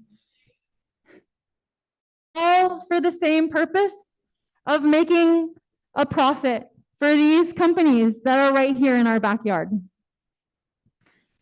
Another piece of rare earth metals that are really important for all of this is gold, which is the Philippines is really rich in gold. And there are all of these mining projects that are happening there. Anywhere these mining projects are happening, the earth is destabilized. And as we're in a worsening climate crisis, we have more and more hurricanes and large storms. And these mining projects continue to devastate the landscape and make erosion much more prone to occurring. So all of this, again, is just the same system. And so we know today we've seen evidence from all of the speakers, the workshops, the panelists. There is a substantial need for us to fight back to decisively end imperialism, to end its attacks on the people. Ending imperialism is a matter of basic freedom for most. And in its attempts to maintain its parasitic existence, the US state veers ever closer to fascism while lashing out politically, economically, and militarily all around the world. Due to the leadership of Western capitalism, we are facing the threat of nuclear war. And just not to scare you, but we're only 20 miles away from the largest nuclear arsenal in the world. And the onset of ecological collapse.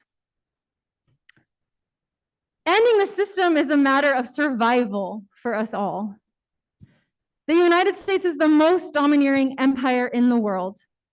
Its power is based on leeching economic, on the leeching economic system that its military helps prop up. In its attempts to maintain this parasitic existence, it continues to justify its attacks on the people by repressing us, by surveilling us, and demonizing those who resist. But despite all of that, that's exactly what we are all here to do.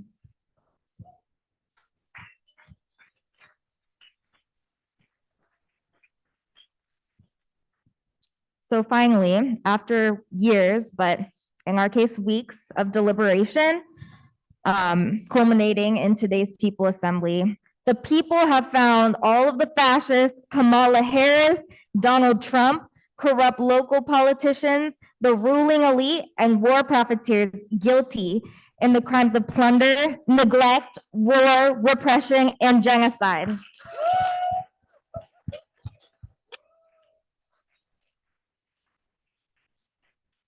Although right now the ruling class is at the top of the global order, through our united efforts and collective resistance, we will fight in solidarity to take back our power and build an alternative.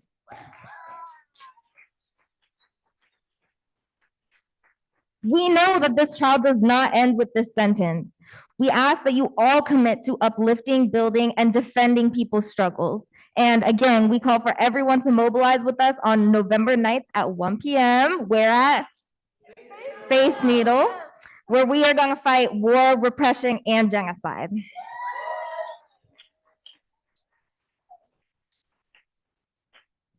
But we also recognize that this fight does not end next weekend.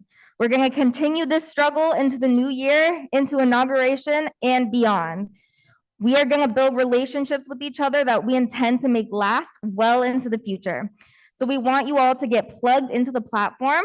There's a way to get involved at this slide deck in the protest, but also if you visit the ILPS table in this zine, there's way, like you can fill out the tiny URL and get involved there. And we also want to hear about your upcoming events. So if we could take a sec and just like shout out events that are upcoming, we would appreciate that. International Migrants Day, when is that? December 18th. Great, thank you.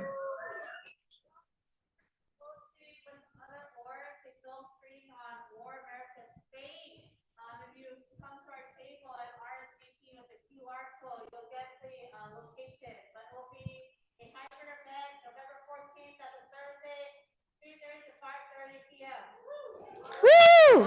Come to the film screening. Anything else? Yeah.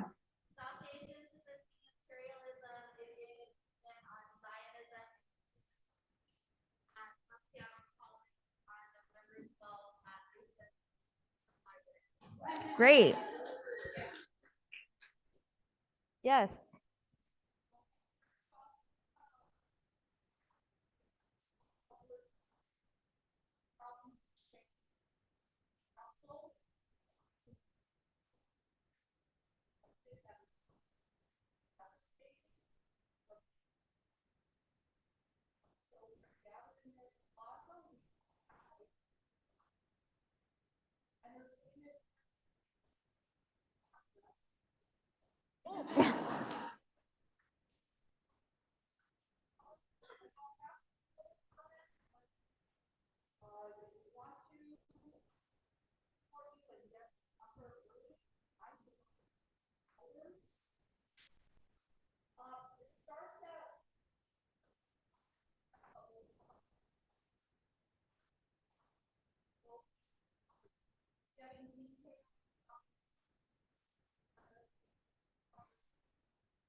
Great, thank you. So November 12th and time, we're getting out soon? 5 p.m., 5 p.m.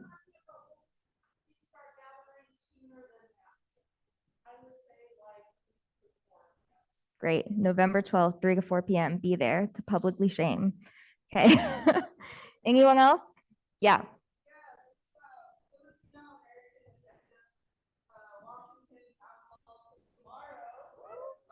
Woo!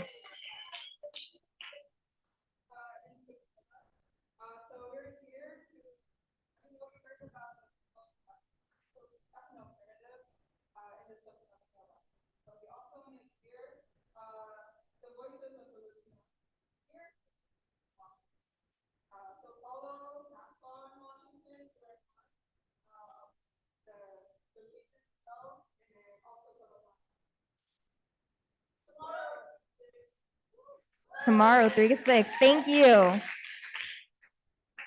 Great. Yeah, it's fantastic to hear. There's so much organizing going on in the city. There's so many ways to get plugged in. You can do something every weekend. Isn't that great? I'm always busy. Again, thank you all so much for coming out today. It's been so wonderful to share space with you all. Maybe we can close with some chants again. Yeah. From Palestine to the Philippines. The U.S. war machine. From Palestine to the Philippines. Stop the U.S. war machine. Long live international solidarity. Long live international solidarity. Long live international solidarity. The people united will never be defeated. The people united will never be defeated. All right, give it up for yourselves, y'all.